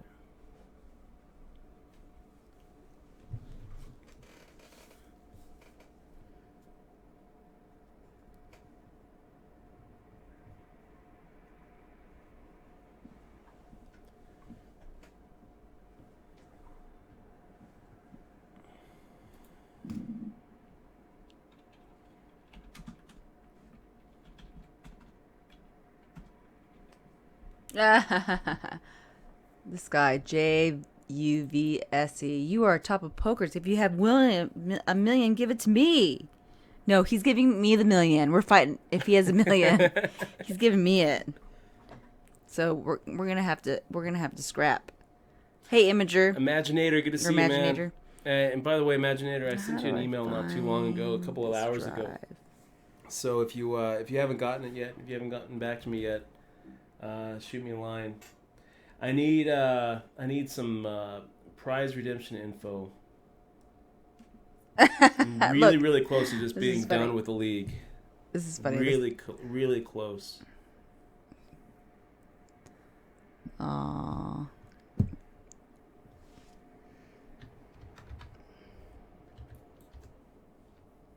I was gonna whisper him to behave. Did you just silence him, or did you mute him? Silenced him. Oh, okay. He was just Be... reminded me because give me anxiety there. Like Jesus 70% Christ! of the messages are No. some But that's dude, exactly why we didn't want to win $1 billion, guys. That was a good example. Because if we won the billion, we'd have to give JUVCS some money. We just had a bugaboo. For a computer. For all those on our YouTube, we just had a bugaboo on our chat. He misread something on the internet. He's like, "Oh my god, oh my god, oh my god, oh my god, oh my god." So, yeah, and it just gave us anxiety.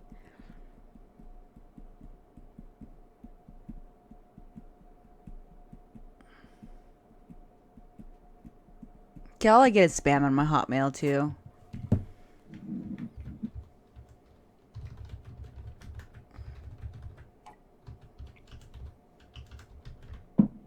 I didn't ban him for life. It's for 10 minutes. Settle down, man. Simmer down. Simmer down. Yeah. Oh, now I have to leave. I'll be back. Where are you going? Just doing my Are you coming back? Yeah. I just gotta. I uploaded my picture that I drew of June, and I wanted to see it. That's all.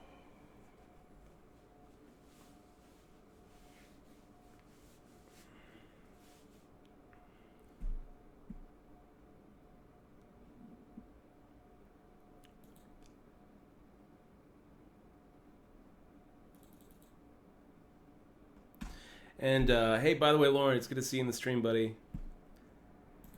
9 Deuce for the win. 9 Deuce, I also sent you an email about the... Drive is pretty nice, because then I can just take the picture. Look, you can just take the picture from Drive, and I'm going to download it. I also sent you an email too, 9 Deuce for the win, about that prize redemption for the Poker Zero League. So if you didn't get it, hit me up. There, I saved it. Now I can put it in the world. And H. Swin says, Dutch, are you entering the WSP main event in July? It'd be cool to see you on YouTube playing with the Sharks. Yes, H. Swin. Every year. What do you play now? Every year, and I would like to do well in that thing. You have to make day 4 before ESPN even starts filming. Nowadays. You know, it's not the game really has changed as far as the ESPN attention to it. I mean, they don't really care about prelims. They don't start broadcasting the main event until day 4. So you know, you actually have to. You're pretty much well in the money before they even start rolling. And I mean, they might start on day 3, but you know, they'll have their feature table with Negreanu or Ivy or Helmuth. You know, there's about 5 people who are going to get TV time, whether or not they get, you know, past the first day. Man, though, what a I love the World Series main event. It's the best. Gosh, Bill Reynolds open limping under the gun +1. I hate limping. It's like, why do they do it? Why do they tempt me like they do, you guys? Why do they make this open limp and just make it so tempting to fire out a pot-sized raise? I don't know.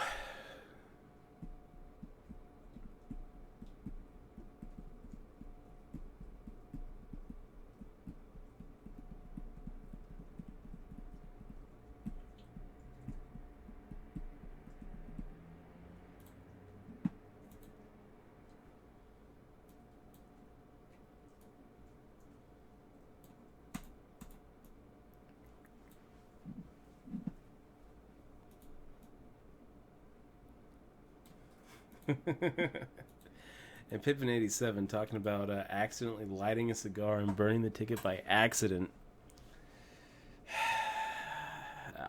You know what, Pippin? I won the lottery once, and I accidentally burned the ticket.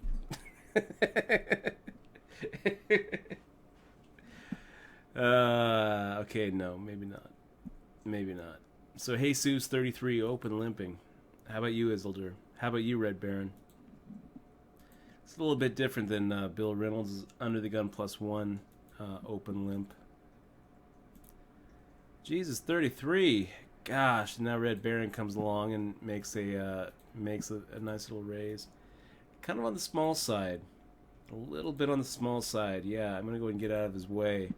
If Red Baron hadn't done it, I think that we would have. And Noob from Joe asking, is this poker as a Facebook app? No, this is wsop.com. This is real money poker here in Nevada. And we are in the 3K nightly.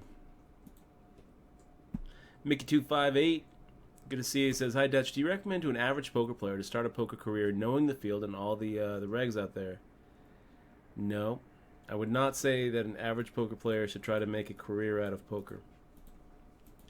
New from Joe says, guys, oh yeah, I already read that. It's good to see you, New from Joe. I would say this, Mickey. Poker has been good to me. I know a lot of other, poker players who wouldn't have it any other way. It provides you a lot of freedom. The money's not bad. I think that if you're good enough to beat poker, you could probably make more money doing something else. But I don't know. I love poker. I love the game, and I love being able to play it as a career. You have to have. I wouldn't ever recommend someone doing it though, unless they were really good at it. That would be like if you're deciding whether you want to make a career out of it, then make sure that you have a nice solid 100,000 hands in your hand history, and you're showing a really good profit in those 100,000 hands, and then go ahead and take the plunge. Otherwise you're setting yourself up for a lot of disappointment. If you're an average poker player, then no, you should not try to do it for a living. Did you have some thoughts on that? Yeah. I think that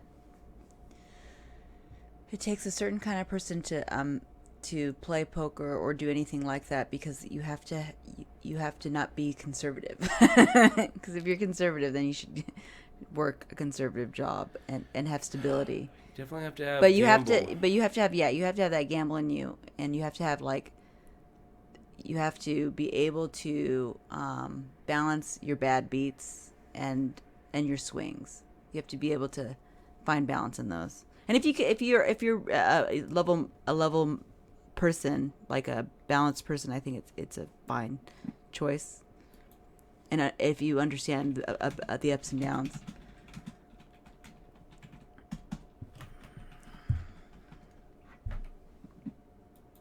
So yeah, I was answering the chat though, but yeah.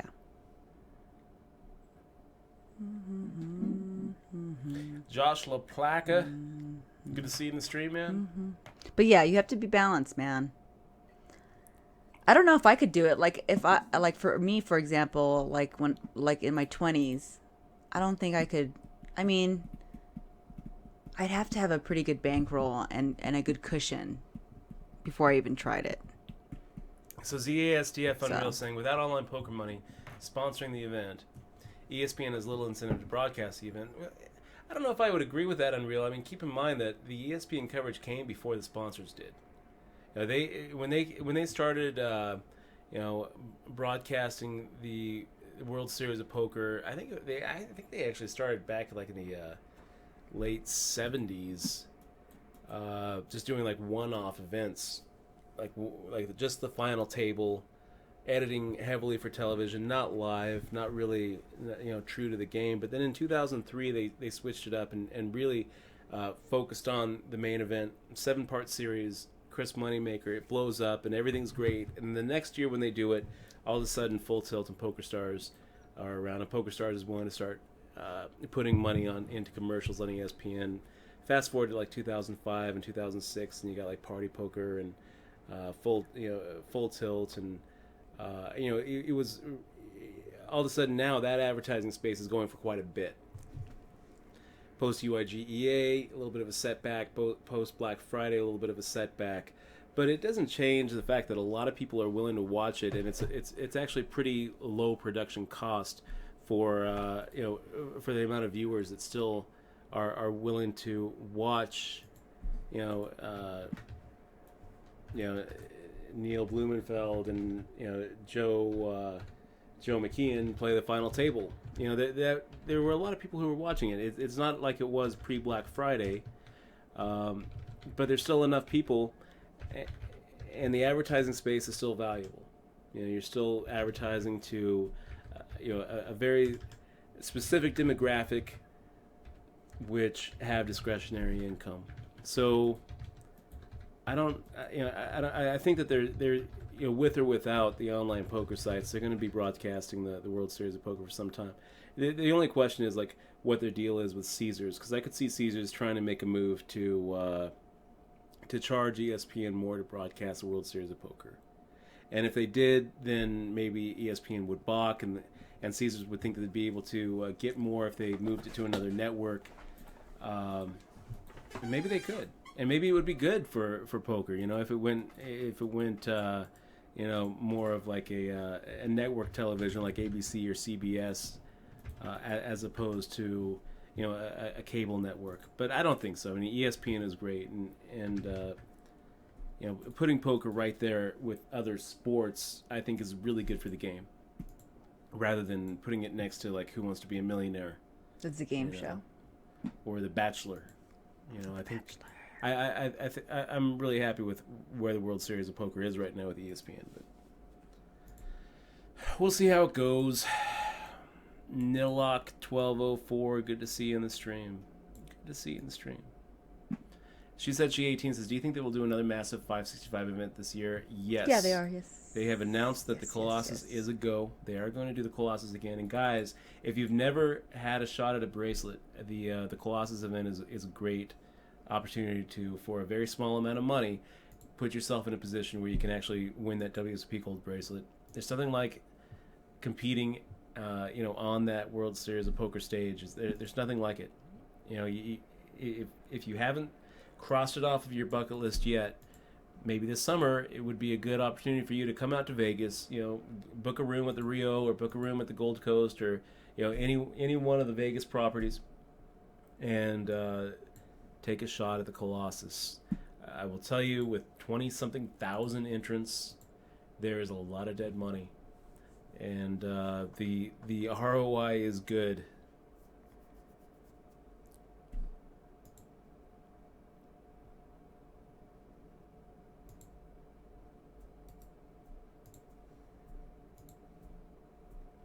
River Rob 26, good to see you in the stream, man.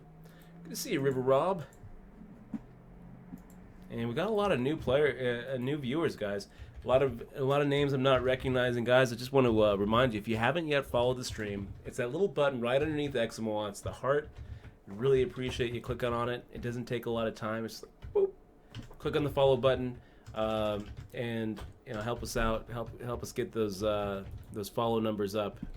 And I also want to remind you guys, if you decide to subscribe to the stream, for the price of $4.99, not only do you get the cool emoticons, the nice feeling that you are, wow, look at this, Jesus 33 firing out a raise. You know what, Jesus? We're going to do this. We're going to actually make a little 3-bet here, because I'm not putting Jesus at the very, very tip top of his range. I'm putting him around like the ace, queen, and the 9s and the 10s. And I think that we're going to be able to push him off of it post-flop. That's what I think. We've seen, we've seen the amount that Jesus is willing to fire pre-flop with kings. Now he comes with a different amount. So here he actually just ended up folding it.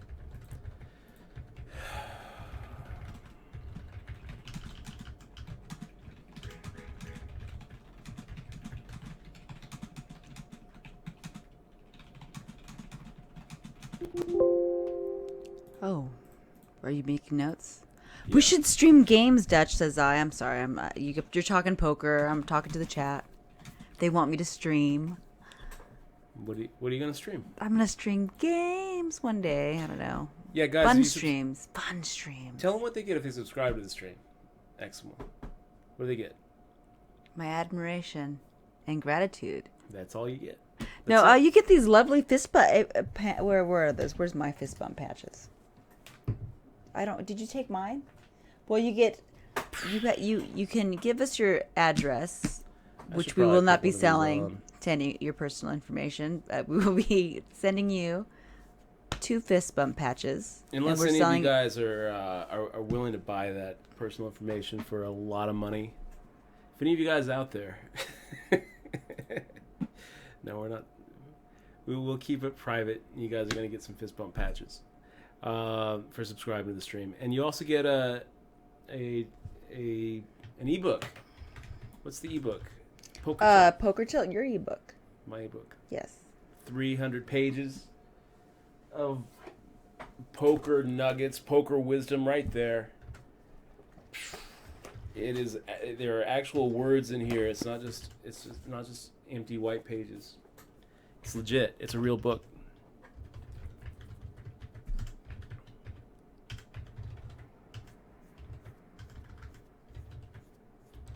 Not Talk 1000 saying, so when you were describing a balanced person being a pro, what does that mean? I think that like not angry. Yeah, if you've ever punched a wall, like if you are easily angered, if you've broken a mouse, if you thrown a laptop, yeah, then chances are you don't have what it takes to. Well, not necessarily. We know people that throw laptops, but but you have to overcome that anger. You got to overcome it.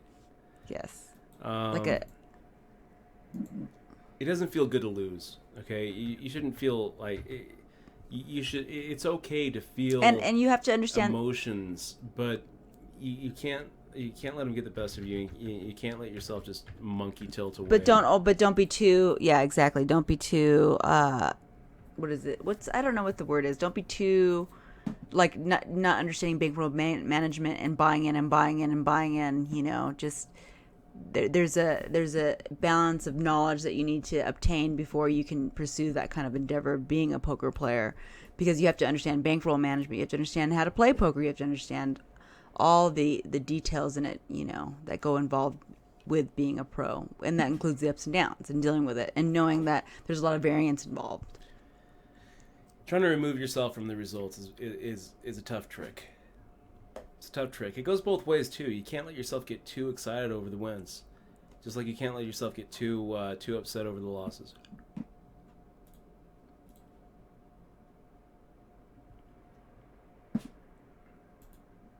Yeah, I Mikey mean, Mountain's good to see you in the stream. I guess it's a very complicated question, you know, because it's a very complicated thing to actually want to pursue a career in anything.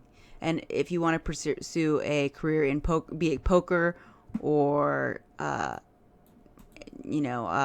banking, you have to obtain the knowledge to pursue those kind of things. So you are right. You can replace should I try to be a poker player with any career? Yeah, like a banker or anything. Answer. Yeah, so it's like, well, do you want to sit, like if you want to be a banker, do you want to sit and crunch numbers all day, you know? Is that what bankers do? Well, and yeah, they crunch numbers, and they it depends on which type of banking you're into. Do you want to, you know, there's all kinds of facets involved. With poker, it's the same way. I mean, are you going to play No Limit? Are you going to play Limit? Are you going to play Omaha? Are you going to play Raz? Focus on No Limit. Are you going to be mixed? If you're going to be a poker player, focus on No Limit Hold'em. Yeah, but there's facets, do yourself though. a favor. But a lot of people, when you first played, though, you were Limit. That's because that's because that's where the square money was. You know, Go where the ESPN money changed is. that. ESPN changed it, and then everyone started playing No Limit Hold'em, and you had to switch from Limit Hold'em to No Limit Hold'em to actually start, getting the people who were just going to be donating to your yearly salary as a poker player.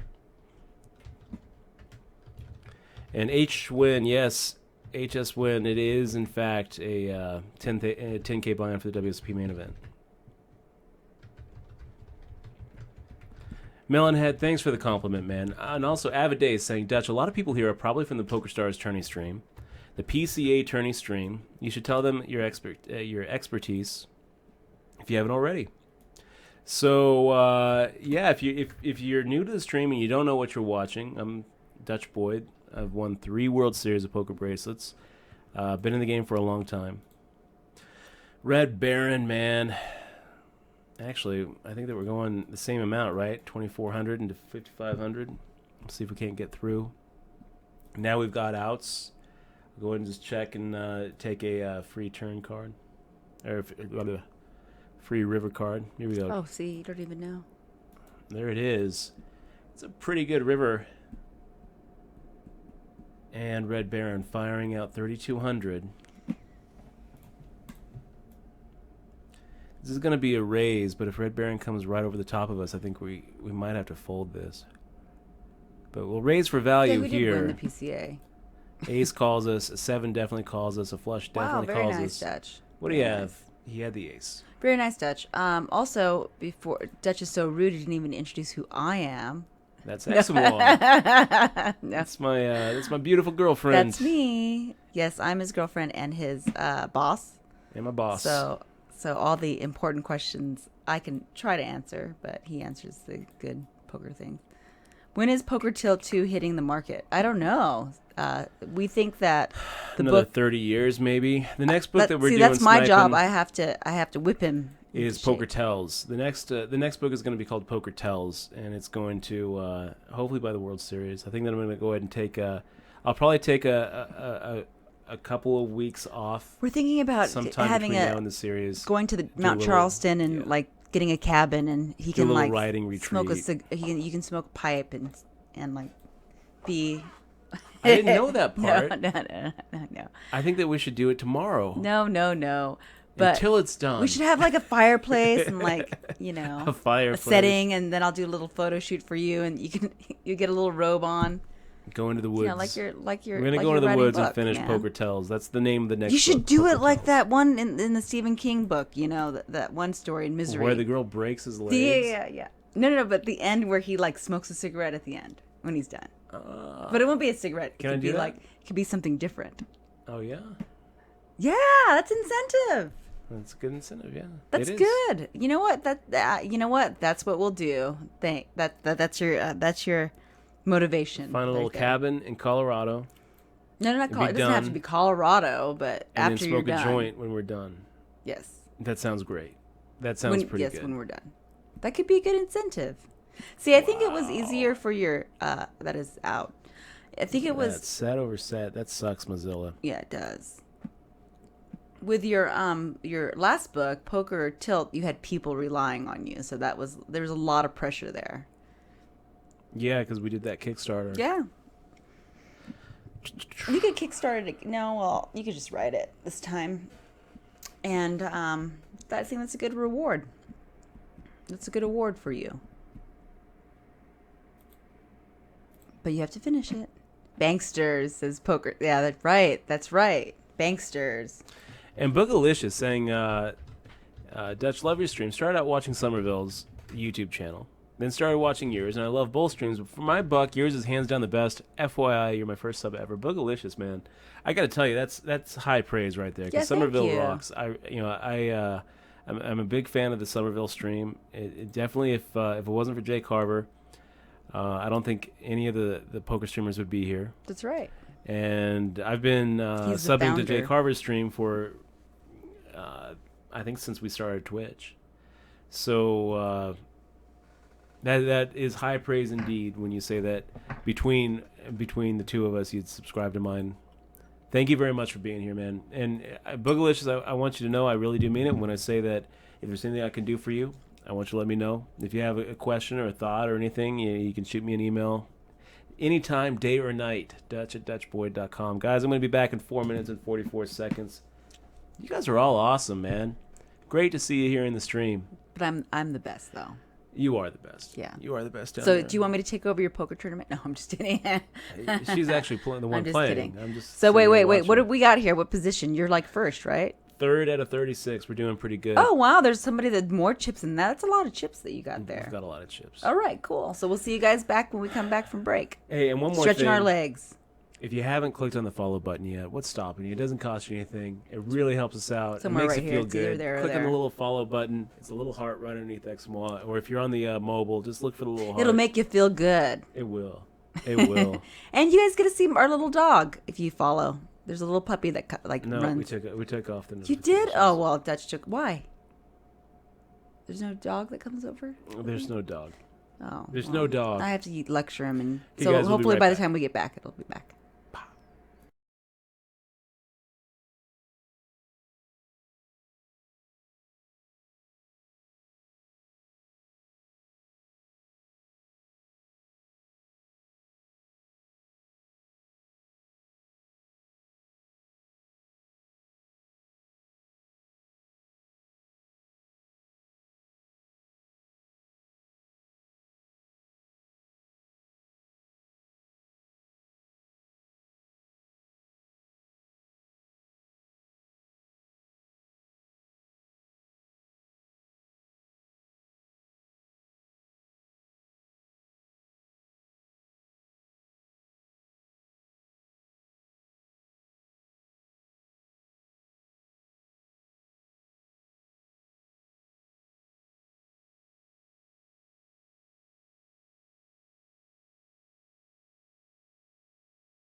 I'm running. Okay, we're back, you guys. No. Why? You should put June back up. Oh my God, how long have you been together with X and Y, Dutch? Too long. Years. 7.5 years. It's been a good run. Oh, keep. Is it Kipo? What is the? Oh, I put the wrong kappa. Kipo. Do you think you might play the ladies' event? No. Wait, maybe, I don't know. This year? Mm-hmm. I don't know, man. I'm just like, By the time the lady events roll around, I've had a lot of poker, like just being there every day. Mm-hmm. You know what I mean? I don't know. Maybe. I don't know. I If you played. put, if you put I don't know. a little listing up on Tasty Steaks, I bet you'd sell out. Yeah, but I'd buy a pretty big piece. I know. Hi, June. Oh, great. June needs our attention. You've been around the game for a long time. Yeah, but You've seen a lot of hands. But there's money involved, and money. And June's crying right now.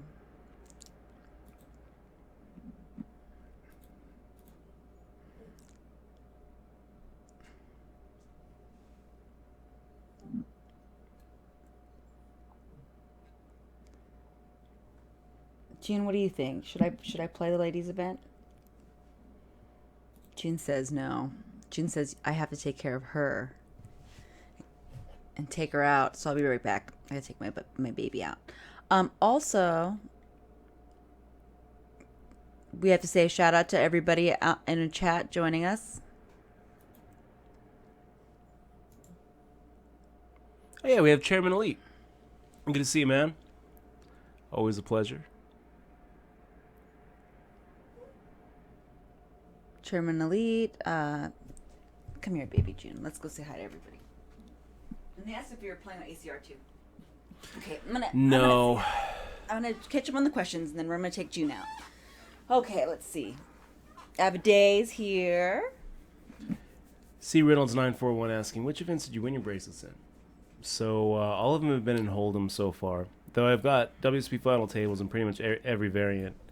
I've got a second in Raz, a third in Stud High Low. Do you want a treat instead? A fourth in 08 Stud 8, fifth in I think I've got maybe a fifth in 6 Max. I think I might have a sixth or a seventh. Maybe it's just a seventh in PLO. So pretty much every variant, but the 3 bracelets were in Hold'em. A 2500 no limit 6 Max, a 2500 limit 6 Max, and then a 1K no limit Hold'em. So 2 in 6 Max, no limit Hold'em and limit Hold'em, and then 1 in just regular no limit Hold'em. We've got the Pocket Kings, you guys. Pretty big hand. I'd love for Sugar Bomb or Pocket Sylvia or Jesus or Laggity Taggity to have something that they can re-raise with. But not something that when we would... Sugar Bomb calling. Firing out a half pot size C-bet. This is what we would do with any 2 cards, really. So now we're just hoping that Sugar Bomb has something like Pocket 9s. Instead, Sugar Bomb looking down like an ace queen, making the fold.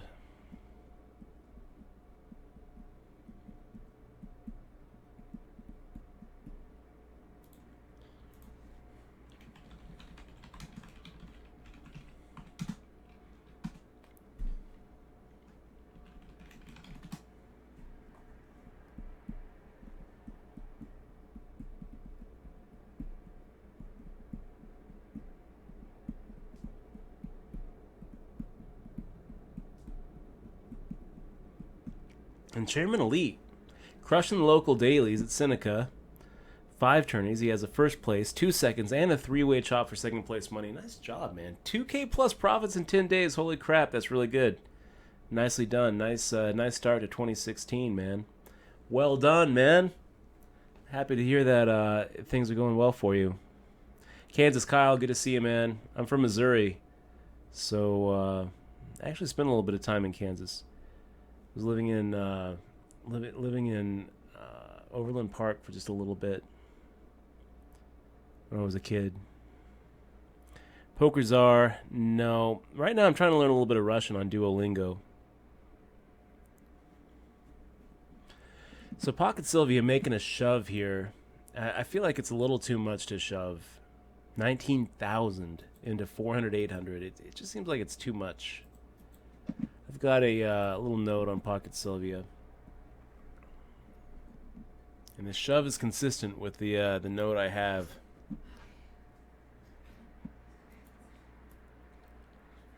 fold.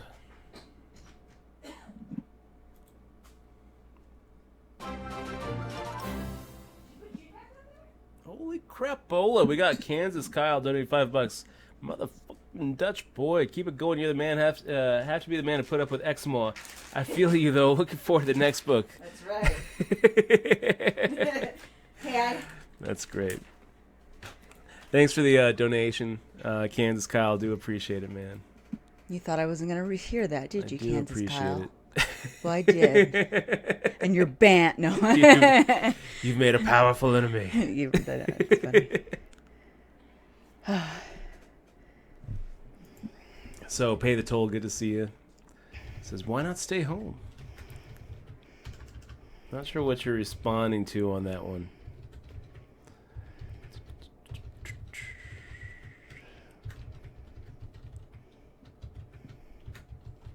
Cool Cat 3000, good to see you in the stream. And Pixel says, did Dutch manage to win any tournaments this week? No, it's been a little bit of a slow week, to tell you the truth. We were chip leader on Monday, doing really great, and then just punted. We've gone like 6 tournaments in a row without a win. Frustrating. We did get a little bit of a cash on Saturday, but it wasn't really anything to write home about. So this is the first time in about a week that, I mean, I like how this tournament is going. I'll just leave it at that. We're going to make the fold here to Pocket Sylvia's spew. 21 big blinds shoving in the middle against a whole table full of people that can just snap caller. It's too much. It's risking too much, Pocket Sylvia. Small ball's taken over for a reason. And there it is. PDP Reno making the call with an ace-queen of diamonds. That's a tough call to make, PD. It's a tough call to make, but I agree with it because a good chunk of the time, Pocket Sylvia is going to wake up there with weaker than ace-queen, something like an ace-jack, ace-10 type hand. Pocket Sylvia has been making those kind of overshoves pretty liberally. So the only hand you really have to worry that much about is ace-king there, PDP Reno. I mean, even against kings or queens, you're not that big of a dog. Ace-king has you just completely waxed. And then, of course, the aces where you're just crushed. But a lot more combinations of ace-king than aces in that spot. Making the fold here. Dogbone2 says, what's the key to limit hold'em? What's the key? What's the key to limit hold'em? Well, limit hold'em, you're definitely it's hitting flops. You're definitely going to be more of a slave to the showdown in limit hold'em. You're going to see showdowns, and you have to have. You're going to have to win showdowns to win a limit hold'em tournament. It's not like no limit hold'em where you can just kind of navigate your way through without getting a little bit lucky. Because you can do that with no limit hold'em. You can win a no limit hold'em tournament without ever looking at your cards. People have done that before, and Ned Oberstadt did that. And it was awesome to watch. You can't do that with limit hold'em. What's the secret to limit hold'em? The secret to limit hold'em is value betting thin and knowing when to call. You've got to be able to make really, really thin value bets. And I mean on the end, the board is something like a Jack 7, 3, 3, 2, and you've got an Ace 10, and it's checked to you, and you go ahead and fire out a value bet knowing you're going to get hero called by a weaker ace. You need to be able to make hero calls with like king high. It's just all about knowing where you are in the hand and being able to make the right moves. And one nice thing about limit hold'em is you get to correlate behavior is a lot easier in limit hold'em than no limit hold'em because you see showdowns, because you actually get them to turn over their hand a lot more often in limit hold'em. you can correlate flop bets and turn bets and the way that people check and the way that they lift their cards up and the way that they lift their chips up. You can correlate those types of tells much easier in limit hold'em than no limit, just because you get so many more opportunities to actually see see what a certain type of behavior looks like. You don't get the same type of betting patterns in limit hold'em that you get in no limit hold'em, but there are betting patterns. You get different types of betting patterns. So Jesus 33, we got what did we just see there? Mozilla making the call with the king queen and getting there. Nice job, Mozilla. Let's go ahead and fire out a little steal here against Jesus 33.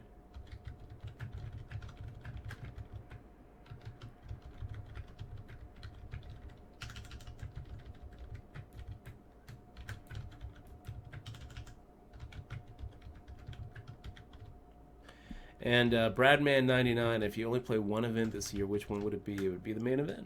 It would be the WSOP main event. That's the only really life-changing event there is.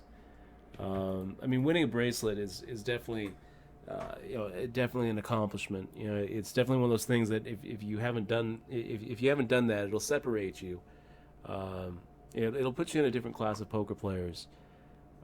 But yeah, it's not going to really change your life. Winning the main event will.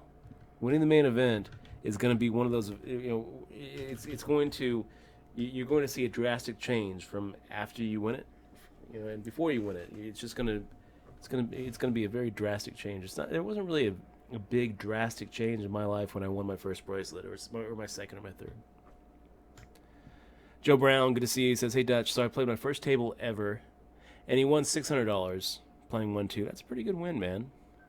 I want to thank you so much for helping me in a fresh new start to my poker career. Oh, God. Good luck, Joe Brown. Good luck, man. And I hope that it's just wins. I hope it's just up and to the right. Good luck to you. Hey, Dutch, if I had a bankroll of $10K, what would you recommend for cash games to play if I had a $10K bankroll? For cash games? Yeah. What level?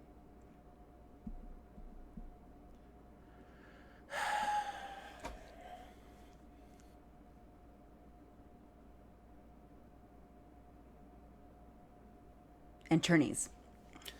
Playing 2-5 with a $10,000 bankroll is a little bit aggressive. Really? Yeah. I mean, it depends on what your backup plan is and if you have other money coming in. But playing with a 2-5 no limit game isn't is there going to have isn't there like a buy-in. mathematical equation for what you should play? Like you should play it X times or something like. Not really. Buy-ins? Not really. What you're talking about is a risk of ruin equation. And in order to understand, in order to figure out what your risk of ruin is, you first have to understand what your expected value in the game is. You have to understand what, you have to have a couple of variables that you're just not going to have. I feel like 20 buy-ins though is very aggressive. I don't really think that you can just. I don't think that you can really play 2-5 no limit with a $10,000 bankroll with anywhere without any money coming in. Well, I mean, it's doable, but the problem is that your risk of ruin is going to be very high. The chances of you going broke before you turn it into 20,000 is, if you're a winning player to begin with, is still going to be probably 10%. Like 10% of the time, and that's assuming you're actually winning, beating the game for a decent chunk, But and anything less is, anything less isn't really providing you the kind of hourly rate that you can really sustain, a comfortable lifestyle on. So, there's nothing really less than that 1-3, 1-2. If I'll tell you this, if you were playing online, it's completely different. The answer is going to be completely different. Live, I don't think that I would really go much lower than 2-5. I think that you can't go that much lower than 2-5. You're talking about either 1-3, 1-2, or 2-5. Trying to do it as a living with a 10K bankroll. I guess you try to play 2-5 and hope that you. Hope that you get to 15,000 before you get to 5,000, and if you drop to 5,000, you best be dropping to 1-3 or 1-2, and if you drop to another couple grand, Time to take the $2,000-$3,000 that you have left and start soul searching and deciding what the next move is, because it's probably not going to be poker. Good luck, man. Good luck. It's a tough way to go. So making the defense here against Red Baron, who made a min raise in the small blind. I think that he really needs to be making it more.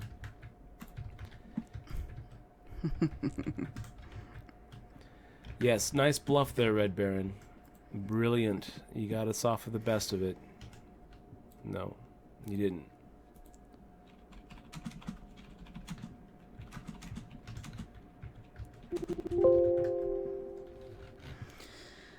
Okay, dokey. I'm answering these questions that I'm answering. Let's see.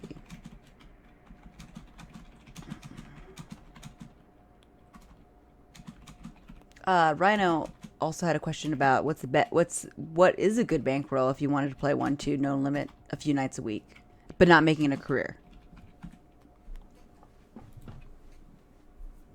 June's using me for treats. I don't appreciate it, June.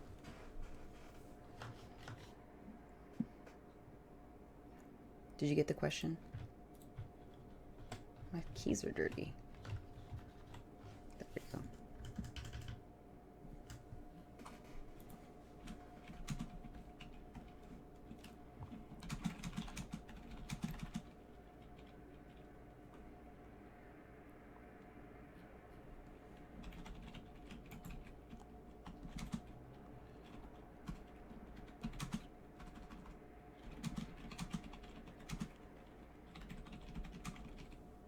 I guess, everybody's saying, since you said the main event is life-changing, what about the one drop, Dutch? You don't think the one drop is life-changing? The, like the $1 million buy-in? Yeah. No, I don't, because It's a fairly new tournament you're as have well. about 10% of yourself. Yeah, you know? that too. Yeah, a lot of and then you're gonna have everyone think that you won 15 million when you actually only won like 1.5 million. But you get a cool bracelet though. Yeah. And you get. I think they tax you for the one drop too. I mean, they take away money from the one drop for the charity. Mm-hmm. You know, it's a good cause. It's actually a pretty prohibitive rake. Is it really? Yeah. Prohibited rake. What's the rake? I think like 100,000 on $1 million. I think 100,000 on $1 million. Well, if you're playing the one, I don't know. I mean, that's crazy money. I mean, $1 million just for a tournament. I don't think Daniel Legrand didn't have himself, right? He had a lot of backers. Yep. I mean, they all had backers. River Rob asking between the 510 cash game at Aria and Bellagio, which would I recommend? Mm-hmm. Shoot, man. I would probably recommend the Bellagio one. The 510 Bellagio game is pretty tough, though. You got some pretty tough players in that. But when I look at the 510 at Aria and the 510 at Bellagio, I see more players that I don't recognize or recognize as not really that good at Bellagio. They're both going to be pretty tough games, though. You're definitely going to be, in both of those games, you're going to be sitting down with at least 3 or 4 professional poker players. But the nice thing about 510 is the time game, right? It's going to be it's going to cost you about as much in rake dollars as a 2-5 or a 1-3. So the actual percentage of the collection is a smaller amount of the actual money in play, which means that a higher percentage of the players in the game can actually be breaking even or winning than in a 2-5 or a 1-3 no limit game. Wow, just crushed that flop. Wait, Laggity taggity. did you get the straight? No, we got top 2 pair. Ah, dang, I always guess wrong. Should be good. So Dutch PCA, the PCA that's the that's the one they just had, right? The PCA. The PCA is the one that they just had. And they just had on Twitch. So what's PCA stand for again? PokerStars Caribbean Adventure. So it's always in the Caribbean. It has been. Okay, so It wasn't I always guess in the Bahamas, though. It used to be, I think it used to be on a cruise ship. And then they moved to the Bahamas, Nassau, and... because they wanted a larger venue, right? And the Atlantis, I guess, has the space for it. Yeah, But and it's so expensive yeah, at the that so Atlantis. Cash Shot says, when are you going to start attending events like the PCA? And I was just going to interject, when it becomes affordable. Is Cash Shots? Are you from Columbia, Missouri, man? That's awesome, though. Yeah, It'd be, Columbia. great to have you. I'll tell you, Cash Shots. I don't think that I'll be going to PCA. I mean, I wish, but it's not. I don't. It's like, I mean, I just want to. If we're gonna go to the Bahamas, we're going on vacation. We're not gonna play. That's right. If we're gonna go to like the Caribbean, I love the Caribbean. I love the Caribbean beach. But if you're gonna go there, like go on vacation. If I was gonna travel for poker in January, I'd be going to the Austin Millions. I think that it's a better value. It's cheaper, and especially after the whole Supernova Elite thing, I'm kind of sour on PokerStars right now. But So the next, but if the it was next- more affordable, if it was affordable though, you'd go. Yeah. I mean, Well, that's the maybe. I mean, I thing. was on the fence. I actually emailed them and asked, what is like, do you guys have, because they said like email us for the poker room rates, and I was like, okay, what is the poker room? What rate? was it? Like 300 and something a night. That's too 360 a much. night? We live I in was Las like, Vegas. okay. See, in Las Vegas, we can go. We live here for what we pay for rent. We don't have to pay for a room. Yeah. I don't even think rooms. I mean, what rooms are around here that are $300 a night? Blood.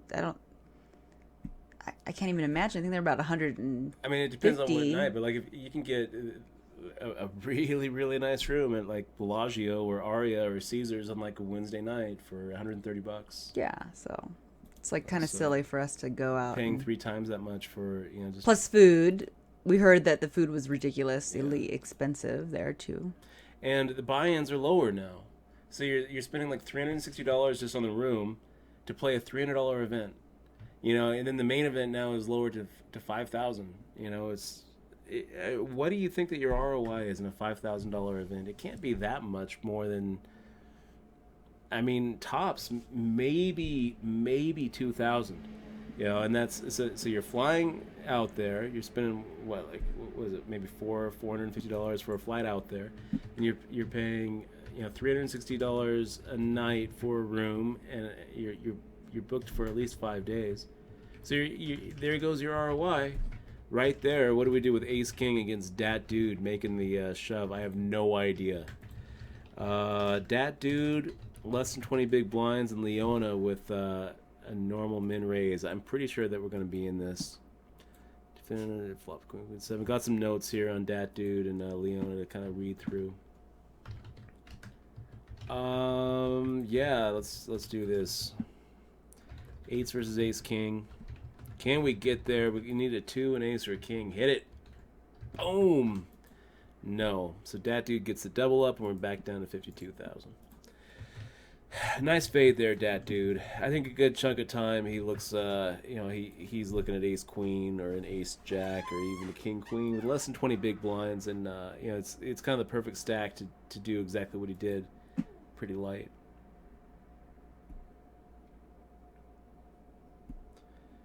So yeah, Cash Shots. Probably the next time we're going to be actually traveling out of the country to play will be the WSOP. If they do a WSOP Europe or they do a WSOP Australia, which I have no reason to think they won't, then I think that we're going to go ahead and take that trip. So here we are, guys. Places paid 15. Yes, June wants a treat. $146 bubble. $18.98 for first. A little bit of a setback there. We had a nice opportunity to get above 100,000. Instead, we're right back in the middle of the pack. So Dutch, you missed Rhino's question about bankroll. Because you went in your own little world there. Yeah, I didn't see it.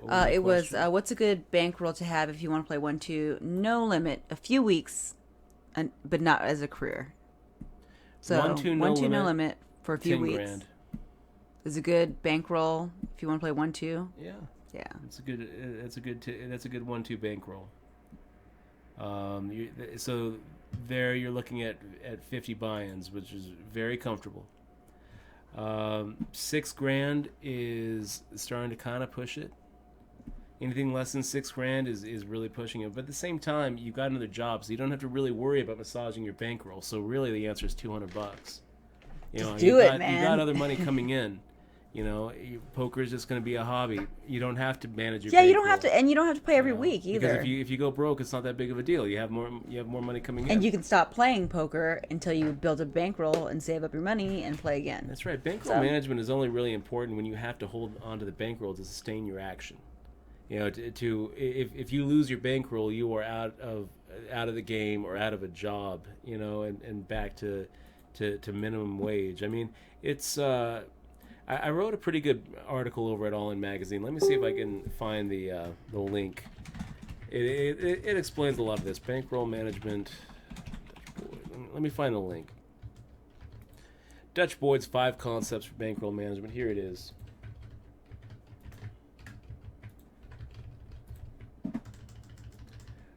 Role reversal. What's this? CeeLo Green presents Open Heart Acoustic Show. No thanks. You don't like CeeLo Green? I like CeeLo Green. It's fine. So here it is. Role reversal. Ways of thinking about bankroll management that go beyond just how many buy-ins do I need. Okay, so this is a good article for you to read if you're asking the kind of questions that you're asking. So there it is. Find it on All In Magazine. I'm going to go ahead and type the link into the chat. Cash right Shots here. goes to Mizzou. I wonder how do you feel about your basketball team? Is it basketball? Are you asking me, or are you asking Cash Shots? Shots? I'm so disappointed with those Tigers. ZOU, buddy. ZOU. Mizzou. Hurrah. Hurrah. The columns, man. I miss them.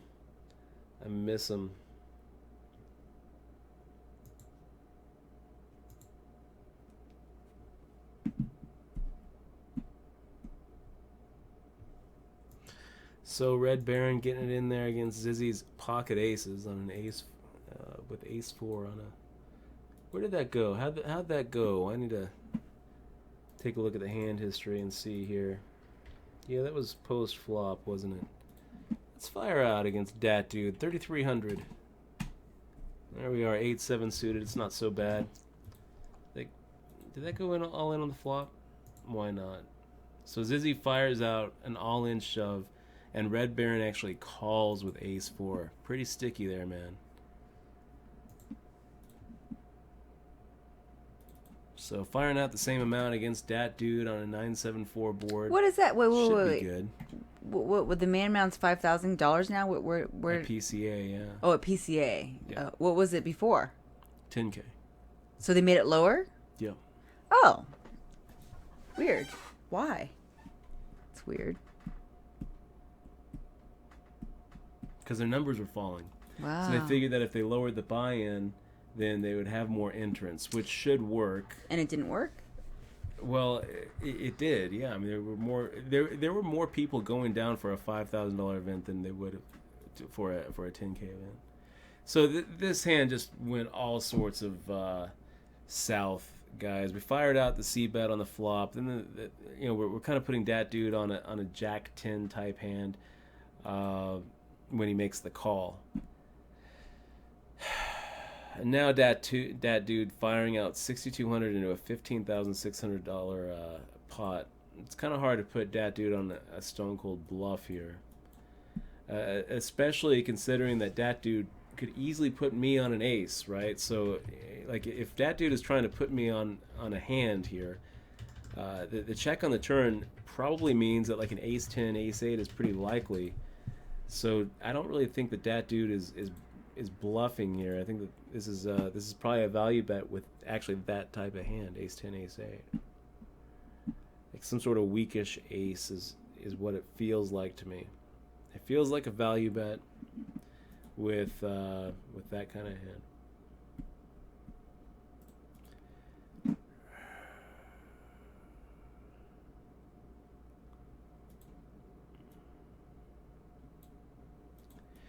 It could be like a 5-6. He could have like flopped the open-ended straight draw. It also could be a diamond draw, like a king 3 of diamonds or something that busted out, and now he's just kind of grasping. taking that last desperation bet. The thing is, though, I kind of feel like if that dude was bluffing, I feel like he would be bluffing more. It was the kind of the sizing was what really kind of threw me off. But who knows? I mean, he could have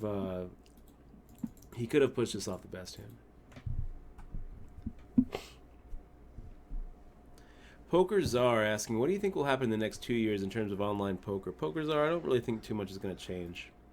I think we'll probably have DFS. We'll probably have Pennsylvania enter the regulated U.S. market. Poker Stars will be coming into New Jersey sometime this year, and I don't think that that's really going to do much.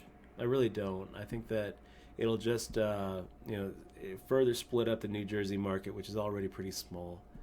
It might. We'll have another company lobbying for different states to legalize and regulate. I don't really know that that it's going to make that much of a difference, though. So I don't really see much changing. I really don't. I think it's pretty much going to stay about the same. I think it's going to continue to contract just a little bit. I think that Poker Stars is going to lose some market share. They definitely lost a lot of player goodwill this year after their Supernova Elite changes, and they lost a lot of. And they have like a lawsuit going on right now that we're trying to figure out what's going on with. They've got that Kentucky lawsuit, which could just blow them out of the water. Yeah, I mean. But the Poker Star, like the online poker market, is gonna stay basically the same. It'll contract. It might move over to another site. You might see another site like maybe 888, maybe Party. Party Poker might come in. That'd be cool. Yeah, maybe. Joe Brown is at the HPT is in Northwest Indiana right now. And Joe Brown plays first in a $50 online tournament, and then fifth, and then sixth. And you think I should wait to try and play that high? I guess he's thinking maybe the HPT in West Indiana is what he's thinking. Yeah. I'll tell you what, Joe. I love those HPTs. Those HPTs, it's a great structure and weak competition. If you're winning $50 online poker tournaments, then you've got a decent shot. Let's go and make the call here, guys. Getting 6.5 to 1 on this really crappy hand, but it's not so crappy that I'm going to just throw it away. Getting 6 to 1 plus the implied odds.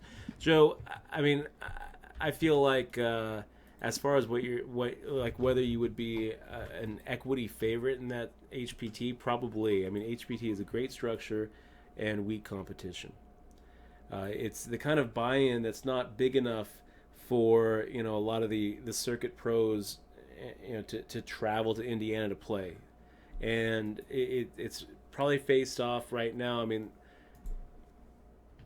I'm not sure when the date is for that Northwest Indiana HPT, but it's probably going against the LAPC. So you're going to be up against much more regional competition. A lot of weekend warriors who are who have full-time jobs and are just coming out for the weekend to take a shot at being on TV. So yeah, give it a shot. I mean, if you can afford it, and if you can't, sell off some action to some of your buddies. That's go to Tasty Steaks, put up a package, and ask a couple people if they want to buy a little piece of you. And that way, if the 1650 is out of your comfort range, put up 500 of yourself and sell the other 1,000. They take PayPal on WSOP, right? They do, yeah, on WSOP.com. Yeah, they do. Anyway, sorry for distracting you. Great, now it's lost. His thoughts are lost forever. They're gone forever. Oh, God. Leona making another raise. And I'll tell you, Leona's been coming in pretty strong. I feel like Leona's pre-flop raise, her frequencies seem about right.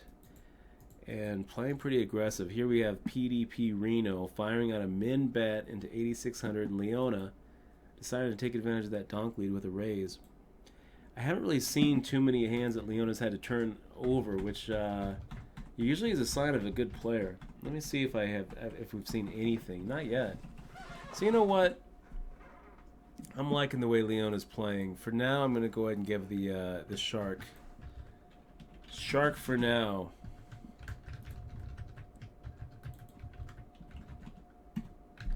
So firing out 4100 into Zizzy. Got some notes on Zizzy. PDP Reno putting up a fight. Zizzy deciding to go ahead and come along for the ride.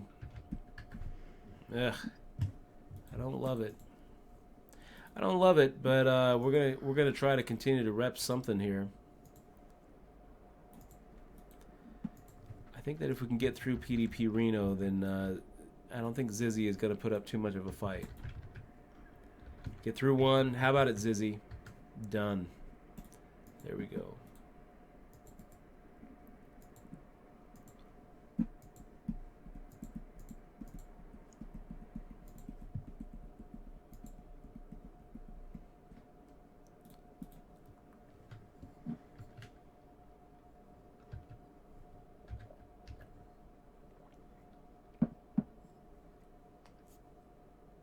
Raspberry jam and porridge. I don't know if I know that.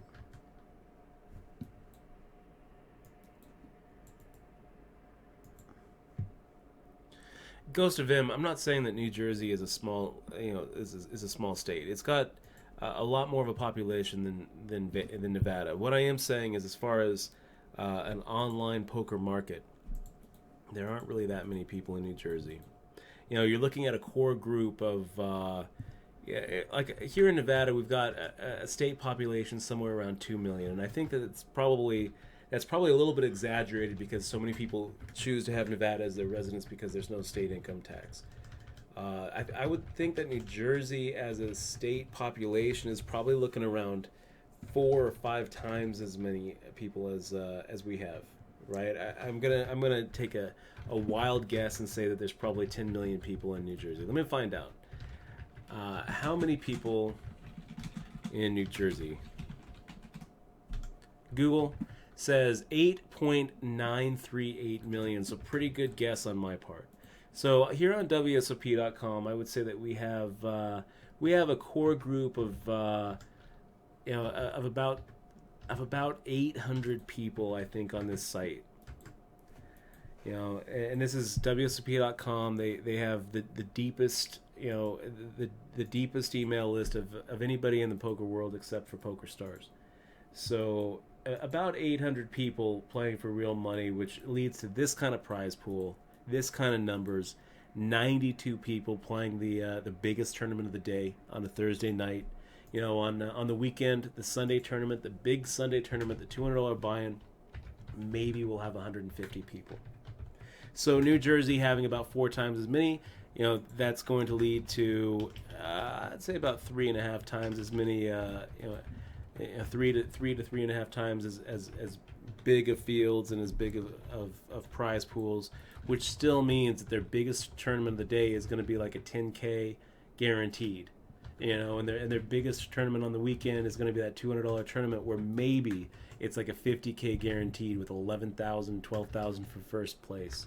So we're not talking like the kind of numbers where PokerStars having a $750K or $1 million guaranteed tournament every single week. That's never going to happen on WSOP Nevada or WSOP New Jersey, as long as we can't trade traffic in the states.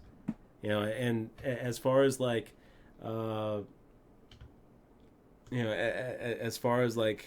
looking at the revenue generated, it's just not going to be that much.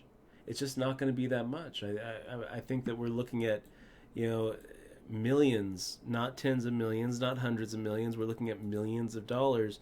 And when you consider the amount of money that has to go into developing a site and marketing and all that, it's just it's not really going to be worth it.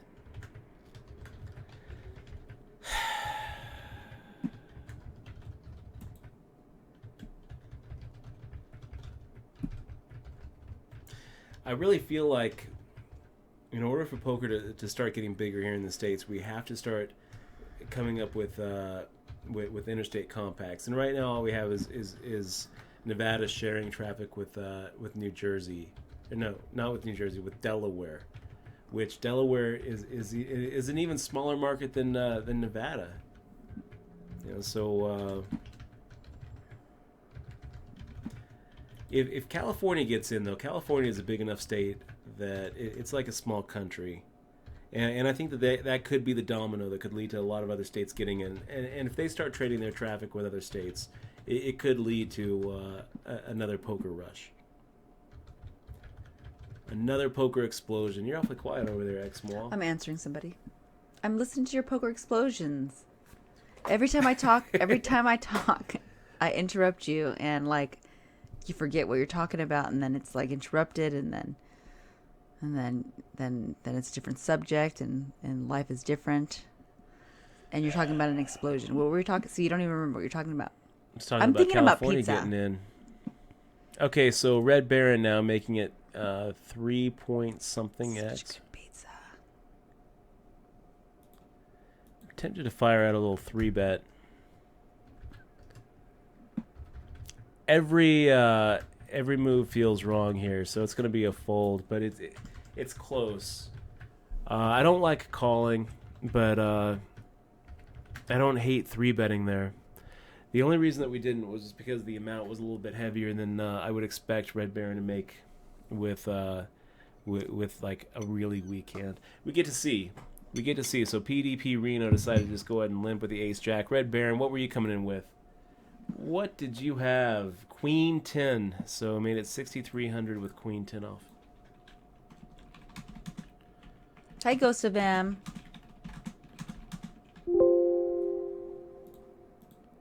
Ghost of M says, you're right about the online market, Dutch. They have done a bad job getting the population of New Jersey to actually play on the online sites, so it's mostly regs. And also, Joseph RCH said something really, really funny. He said that Trump wasn't born. He was summoned by a necromancer many years ago. I think that's really funny. Joseph also said that Trump didn't have a chance in hell of being president. Did he? And, were that so? I disagree. I think that he actually has he has a chance. Pretty decent chance. He's favored. I think, I listen to a lot of Republican radio or conservative talk radio because I like talk radio. And sometimes NPR has like nonsense stories on. So I listen to conservative radio, and they like Donald Trump. Sounds like they like him. So yeah, they're like, yeah, it's interesting to hear. I wouldn't be surprised if he did get the nomination, actually. They were calling him ridiculous, and now they're like saying, you know what? He's good for this. He's good for this election because issues are being talked about. So we'll see. Look, Trump's run for presidency reminds me a lot of Schwarzenegger's run for governor, where it was kind of a joke. Well, so was the until it wasn't, and until he actually had the position. Yeah, and so was the wrestler Austin. Yep. What's his John? Ventura. Ventura, is it? Great example. Jesse Ventura. Yeah. Jesse Ventura, yes. Great Jesse example Ventura. of a guy's run that felt like it was kind of a joke until it wasn't, and he actually had the position. Al Franken, another example of a guy who was like, "Oh, you're running. Oh, that's kind of funny. Oh, now he's a U.S. senator. He's a senator, right? Al Franken's a senator."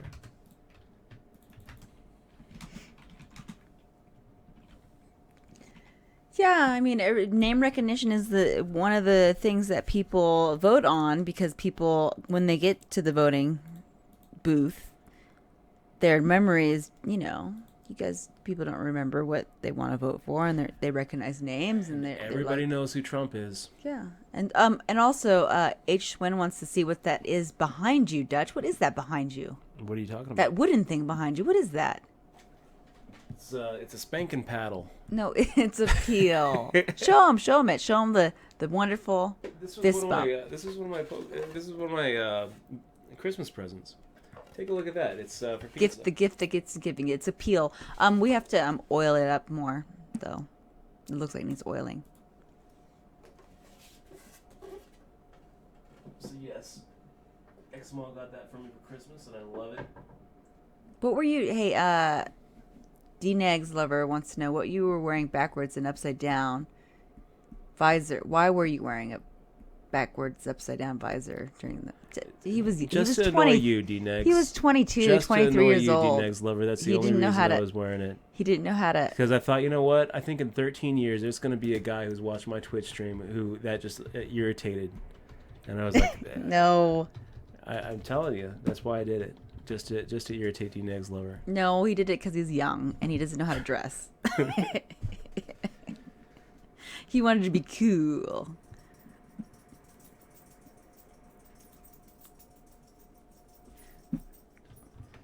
No, Rhino. So I was showing Rhino the pizza recipe that we have.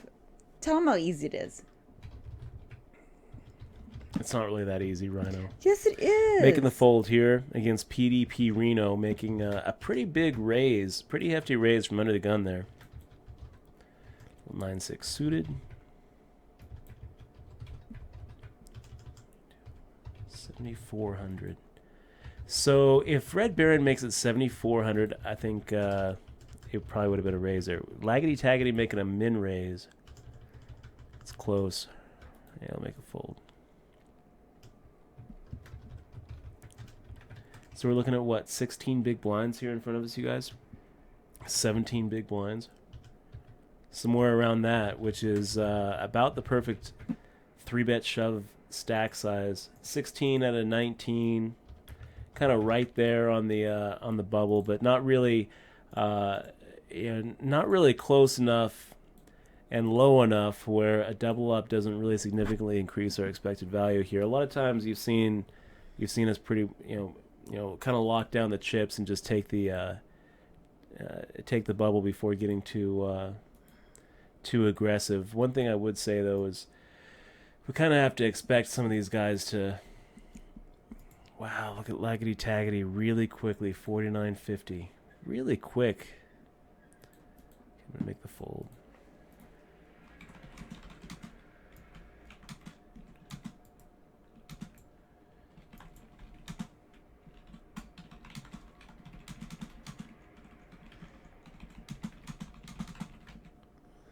What does it mean? So he made a min raise, and then he made a very, very quick 49.50. What does it mean? I don't know. Yeah, we'll go ahead and make a normal raise here, 4,900. And if Leona 3-bets or Dat Dude 3-bets, I don't think that we're going to just fold here. PDP Reno, maybe we would fold to a 3-bet. Leona, definitely not. Dat Dude, I don't think so. I think Ace Jack is probably good enough. We don't have to think about it. We have no tough decision on this hand. We got to just take it. Jack 6 suited. Laggity Taggity. Gonna make the fold there. So, River Rob 26 had a question for you about who he wants to know. Who do you think, in your opinion, is the best 25-50 cash game player or low player O? I don't know what's O. Your opinion.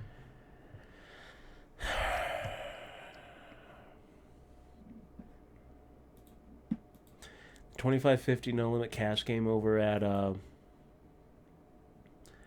Bellagio.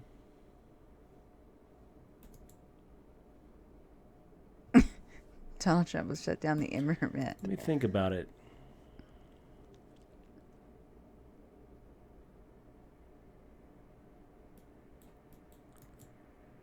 Maybe Harrison Beach.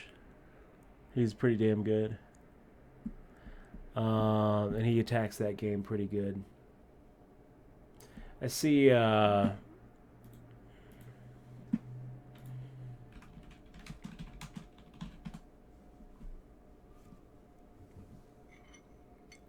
what's his name? I can see Donald Trump winning, guys. So you guys got to vote for Bernie. I think Justin Oliver's Guys got pretty to vote good. for Bernie Sanders, guys. He plays that game every once in a while. Justin Oliver? That's his Yeah. name. Okay, Dutch. So we have to... what's that guy's name? Matt something or other. I can't remember now. And Matt. Oh, Nikki Two Cards. Not Wayne, though. If you see Wayne in the game, You Go should sit play. down. If Wayne's playing, go play. He's the one who they build that game around. That's all you need to know. If Wayne's a playing, you're staying. Wayne's a playing, you're staying. That's right. Words to live by at the Bellagio. It is, huh? So everyone should be. Bernie is gaining ground, guys. So I hope that you guys look. If you guys are going to vote, I encourage you guys to look at Bernie Sanders. He's a wonderful candidate, and I think he could bring the real change that's really needed in America. That's pretty funny. Louis Helms says Trump will legalize online poker, but he'll outlaw the internet. That's probably right, Louis I like Helms. that. And he'll put a wall up.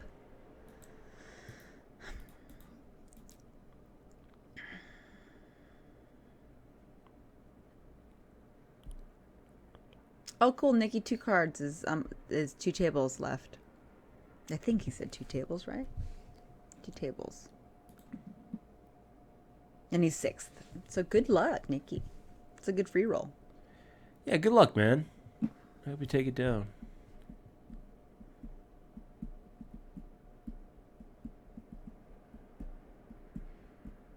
Unshaken. Well, yeah. If it's against Hillary and Trump, I have no comment.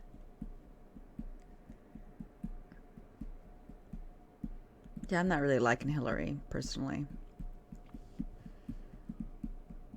Oh, how the world's going to be unfolding. Aren't we lucky?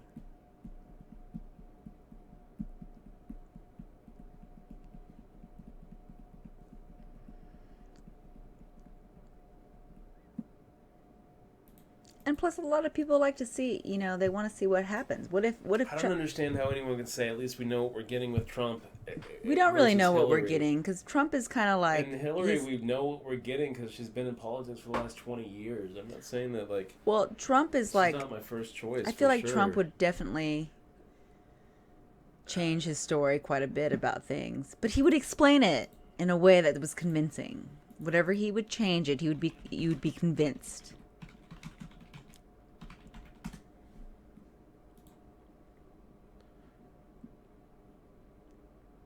Yeah, exactly. Pippin's right. I think there's an appeal to see Trump as president just to satisfy people's curiosity on how he would do. People like entertainment, unfortunately, and it's like watching a car wreck or something.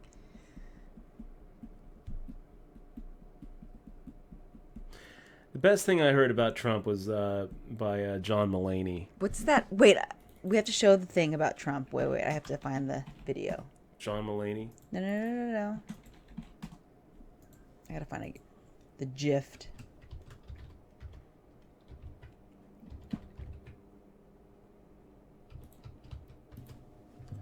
It's the best. Let me show you can we watch the John Mulaney scene?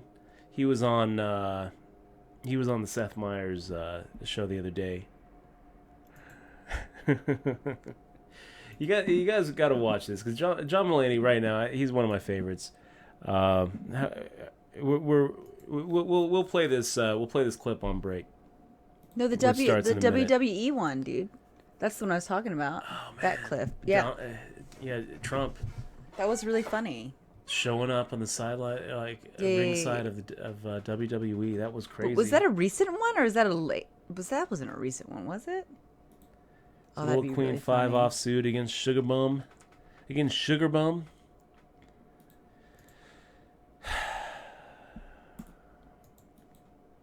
I think that we are on break after this hand. Maybe not this hand. Maybe like the next hand. We're gonna be on break. I'm gonna show you guys this John Mulaney. Lovely to have you. Clip when we go. Oh, he's great. John Mulaney's so funny. If you guys haven't watched him, that's what we're gonna watch.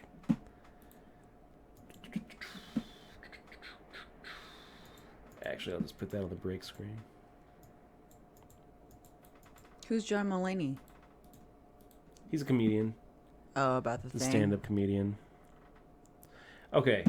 Guys, we're going to be right back in 4 minutes and 48 seconds. We'll see if we can fade this final table bubble. Look at this. 18 players left. 16 is where we're at. Looking at when we come back. I'm a little less than 15 big blinds, somewhere around 14 bigs when we get back. And where's that button going to be at? Sugar Boom. Sugar Boom's going to have the button, so we're going to be under the gun +1. Guys, we will be back. I'm feeling good about this this tournament. I think that there's a decent chance that we make the final table, and if we do, there's a decent chance that we go all the way through. $1,898 for first, $1,099 for second. Big money right around the corner. Or not, we'll find out. Until then, let's watch some John Mulaney on Donald Trump.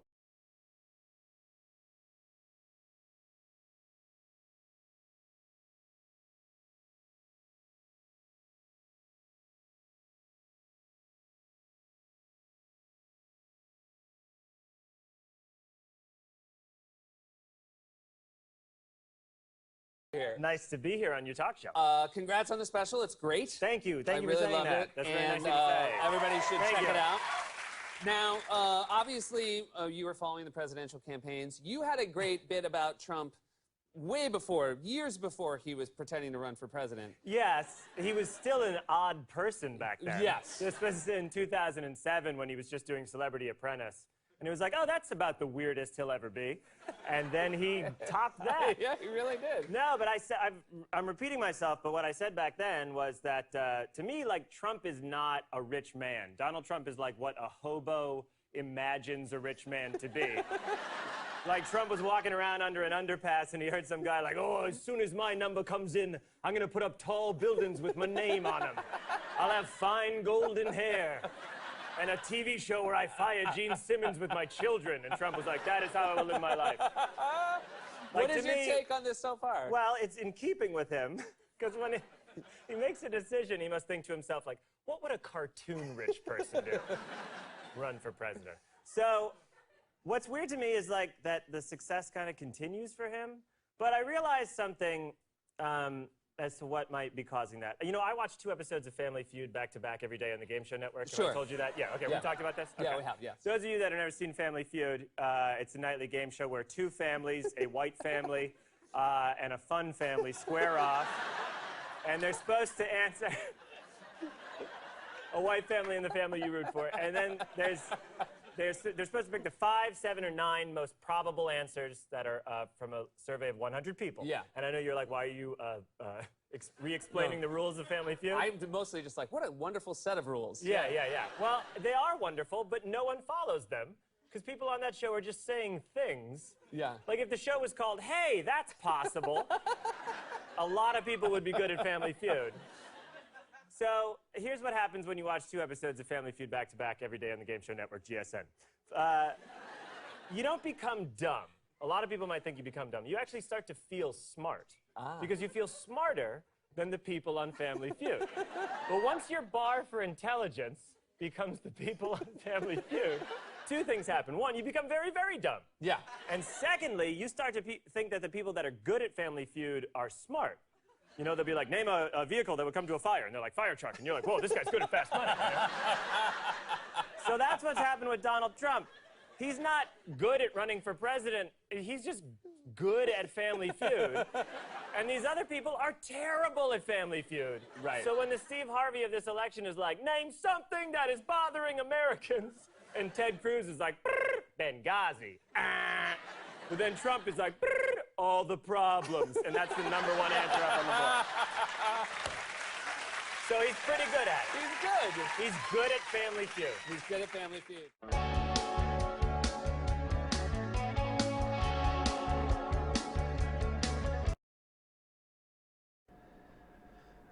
All the problems. Name something that is it concerns Americans.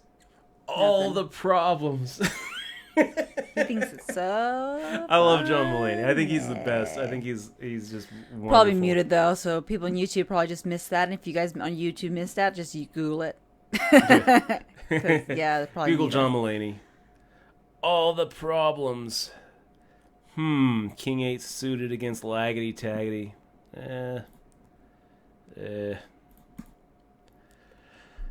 Not good enough. Our stack size is not really a good stack size to be. You're still in it to win it, Dad. You have to raises. focus. we're kind of at that point where our stack size is what we call the tween stack, where it's awkward. And the best thing that you can do with this tween stack is to make a 3-bet shove in a situation where you think that maybe you've got some fold equity. And if you have the best hand, that helps. Otherwise, you're better off just folding your way down to having somewhere around 8 to 10 big blinds and just open shipping it. But having 14, 15, 16 big blinds, it's a little bit awkward to just make an open ship. It just seems like it's too much for too little. So yeah, 3-bet shoving is where we're at, or where we're at is just to fade down to about a 30,000 stack. What's a good way to start with real money poker Dutch? Micro stakes online is a good way. You can also, play at like a free to win site, like a zero buy-in. That's a good one. Pre-rolls. There's a lot of those in the world. Let's go ahead and make the max shove here and hope that we've got some what do you have here? equity against Leona. 10-8. Okay. But I think that if we can get through Leona, we can also get through Red Baron. Find out. And if not, then we just hope that Leona calls us or Red Baron calls us with a smaller pocket pair or overcards. So yeah, it's a coin flip. Leona decided to go ahead and look us up. We're going to need some help. God. Comes up tails. We call heads. Comes up tails, and we're going to get knocked out 18. Ooh, that sucks. Sigh. So, yeah, there it is. Red Baron's like, I folded ace-10. Yes, good fold, buddy. Good fold. Yeah, Are you going to play another one?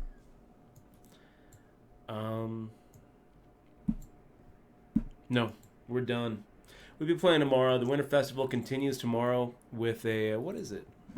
What does it continue with? We get to play a Super Turbo? Okay. I don't really want to play a Super Turbo. That sounds kind of lame. We've got the 5K guaranteed, but that starts on Saturday. We might take tomorrow off. We'll see how we feel. Maybe we'll be back tomorrow. We're definitely going to be back on Saturday and Sunday, you guys, for more great poker action. Tune in. Make sure to click on that little follow button right underneath the video. It's a little heart button. Big shout out to our newest subscriber, Boogalicious. Great to have you here on the stream. You guys are awesome. We'll be back. We'll be back soon. And James is supposed to be in 30 hours. He's supposed to be in Vegas. Vegas is going to welcome you with wide open arms. Just don't take any drinks from strangers. Wide open, spread open arms. Was this the winter? This was the this wasn't the winter festival. Guarantee. So the PLO was the winter festival? Yeah. Okay, guys. We'll see you later. Alrighty. Bye.